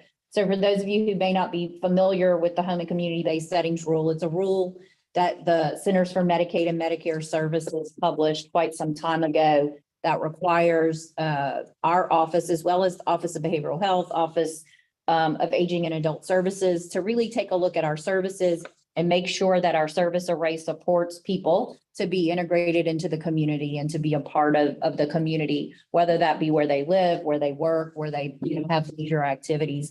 And so for the Office for Citizens with Developmental Disabilities, the majority of the things they talked about on the residential services side, we were okay. Where we've been focusing our efforts for the last 7 years have really been on employment services and rehabilitation services for people. And so all states had to submit a transition plan for how the state will transition to be in compliance with this rule. We received approval about 2 weeks ago. And so we are there were a lot of states who didn't, so we weren't kind of like the last one, but it just took some time, I guess, for CMS to get there. And then when COVID hit and people weren't able to really go to work or go to day programs, that put an impact on folks. But what Centers for Medicaid Medicare Services said is that I I believe it's March of 2023 is the drop dead date. States must be in compliance or else we are at risk of losing federal funding. So we've been really trying to get cross that bridge. We are now in the process with our OCDD staff, the local governing entity staff, going to all of our day program and employment providers to assess compliance. And if we do find some that are not quite there, then trying to see what can we do to really help them cross that finish line, before March of next year. CMS just announced a couple of months ago that if you do have a few providers that are not in compliance, that a state can ask for a corrective action plan. So once we do an assessment with all providers, we'll make a determination by the end of December if we in fact do need to ask CMS for a corrective action plan, or if we believe everyone will then be in compliance with that March deadline of next year. So again, we were excited to finally get that approval. Many of you may have heard, we talk a lot in here about the public health emergency and some of the exceptions and flexibilities tied. But on October 13th, they did extend the federal public health emergency for COVID another 90 days, which puts us through mid-January. And now we're kind of still waiting to see. So they've also said they'd give us a 60-day notice before it stops. So we'll be watching in November. If they don't say that it's going to end in January, then we would expect that it would continue through January, and then we'll wait to see what they say in January. In terms of how long it goes. For us in OCDD, the big issue tied to that is that we do have some flexibilities in place for our waivers that will continue. Most of them, not all of them, but most of them continue until 6 months after the end of the public health emergency. So some of the activities around virtual visits and family members as paid caregivers is sort of the biggest topic areas. And so we have had, at the last meeting I mentioned, we were pulling our focus groups back together. And for those two topics, we've been meeting with them all last month. And you can see that some of our DD Council staff are on those meetings and have had input. We've also have some members that are here today who've been working with us through that work group. So we will plan, we're kind of closing in on our final feedback sessions. We will then take back and make some decisions in terms of our processes that we will have to move forward. And we will plan in January, probably around January, to be doing some statewide meetings. We want to make sure that everybody's clear on what will happen when we do get to that 6 months after the end of the public health emergency. So we'll definitely share with DD Council once we get those scheduled. Because we want everybody to be aware so that they can plan, or what needs to happen for their own individual situation.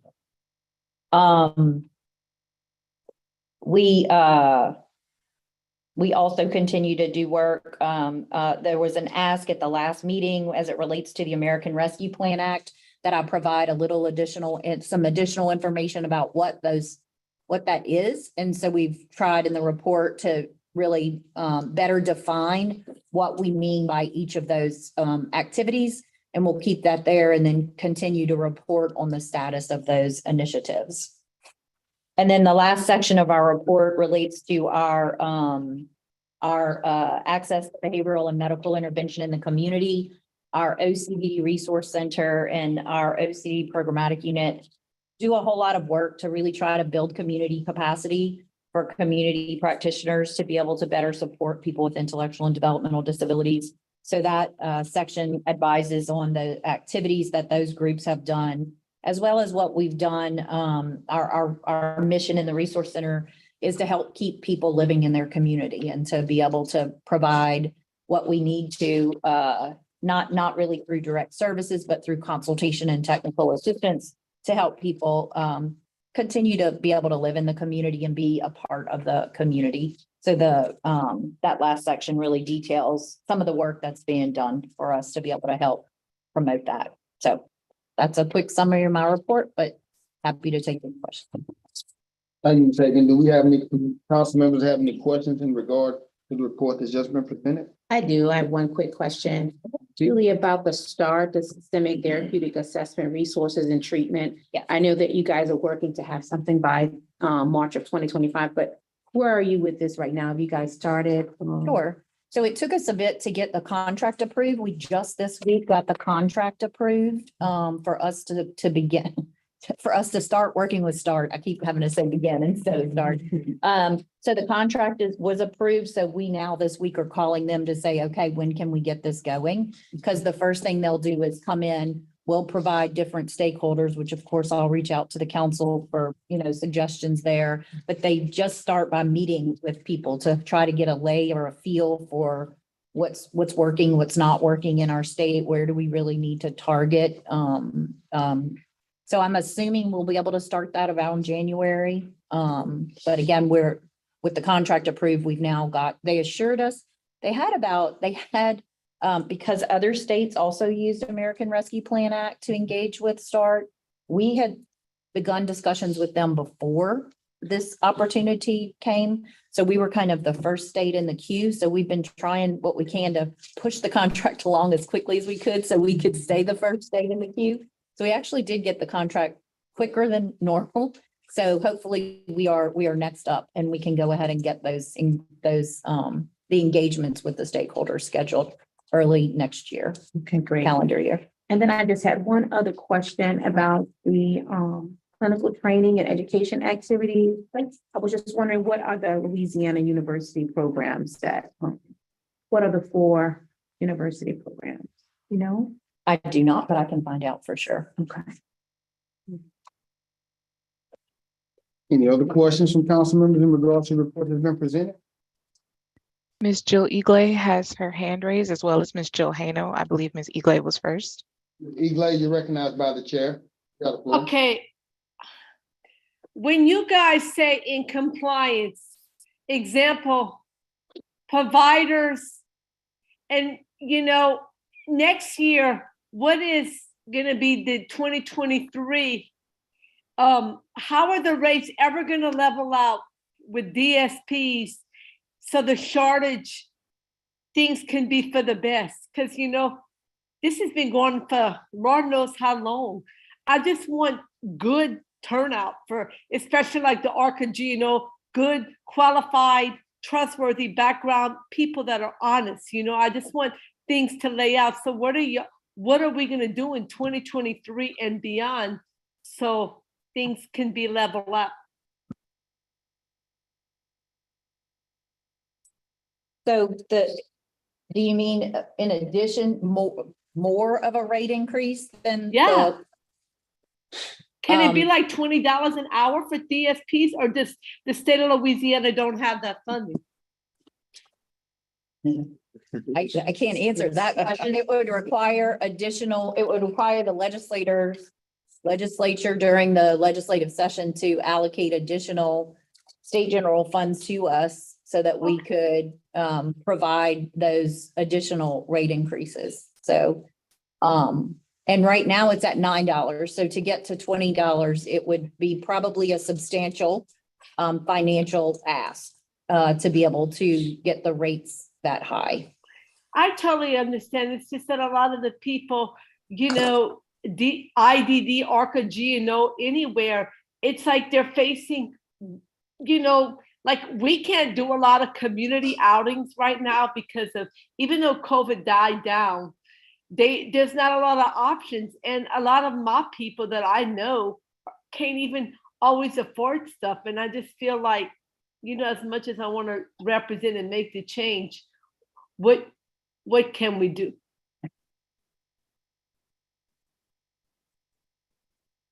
So we in addition to the rates, there was also a resolution passed, and we're trying to do some studying of barriers to hiring direct support professionals. We also jointly with the Office of Aging and Adult Services in our business plan last year, and it'll continue this year, that we look for opportunities to address the direct support workforce recruitment and retention challenges. We've done some work with Louisiana Workforce Commission. We'll continue that. I think we've done some work. I think we're all trying to figure out what are the things we could do, and what are the targets, and there's multiple kind of studies or activities that we're doing to try to help inform that, both here at the state level in Louisiana and at the national level. They're also trying to look at what are the things we might need to do to help address that, the workforce challenges. Miss Julie Hagan, I appreciate your leadership at the OCDD because you've gone far and beyond, and I just know, I know that the ARCA Louisiana, they do a lot. I don't know if you met the new executive director of the ARCA Gino, Dr. Ross, but I think things are changing in the right direction, and I so appreciate what you do, and I thank you for your service. Thanks, Jill. I did meet Dr. Ross. Thank you. Ms. Hano, your hand is raised, you're recognized by the chair, you have the floor. Did anyone else see my hand in the mirror? Look how cute it is. Sorry.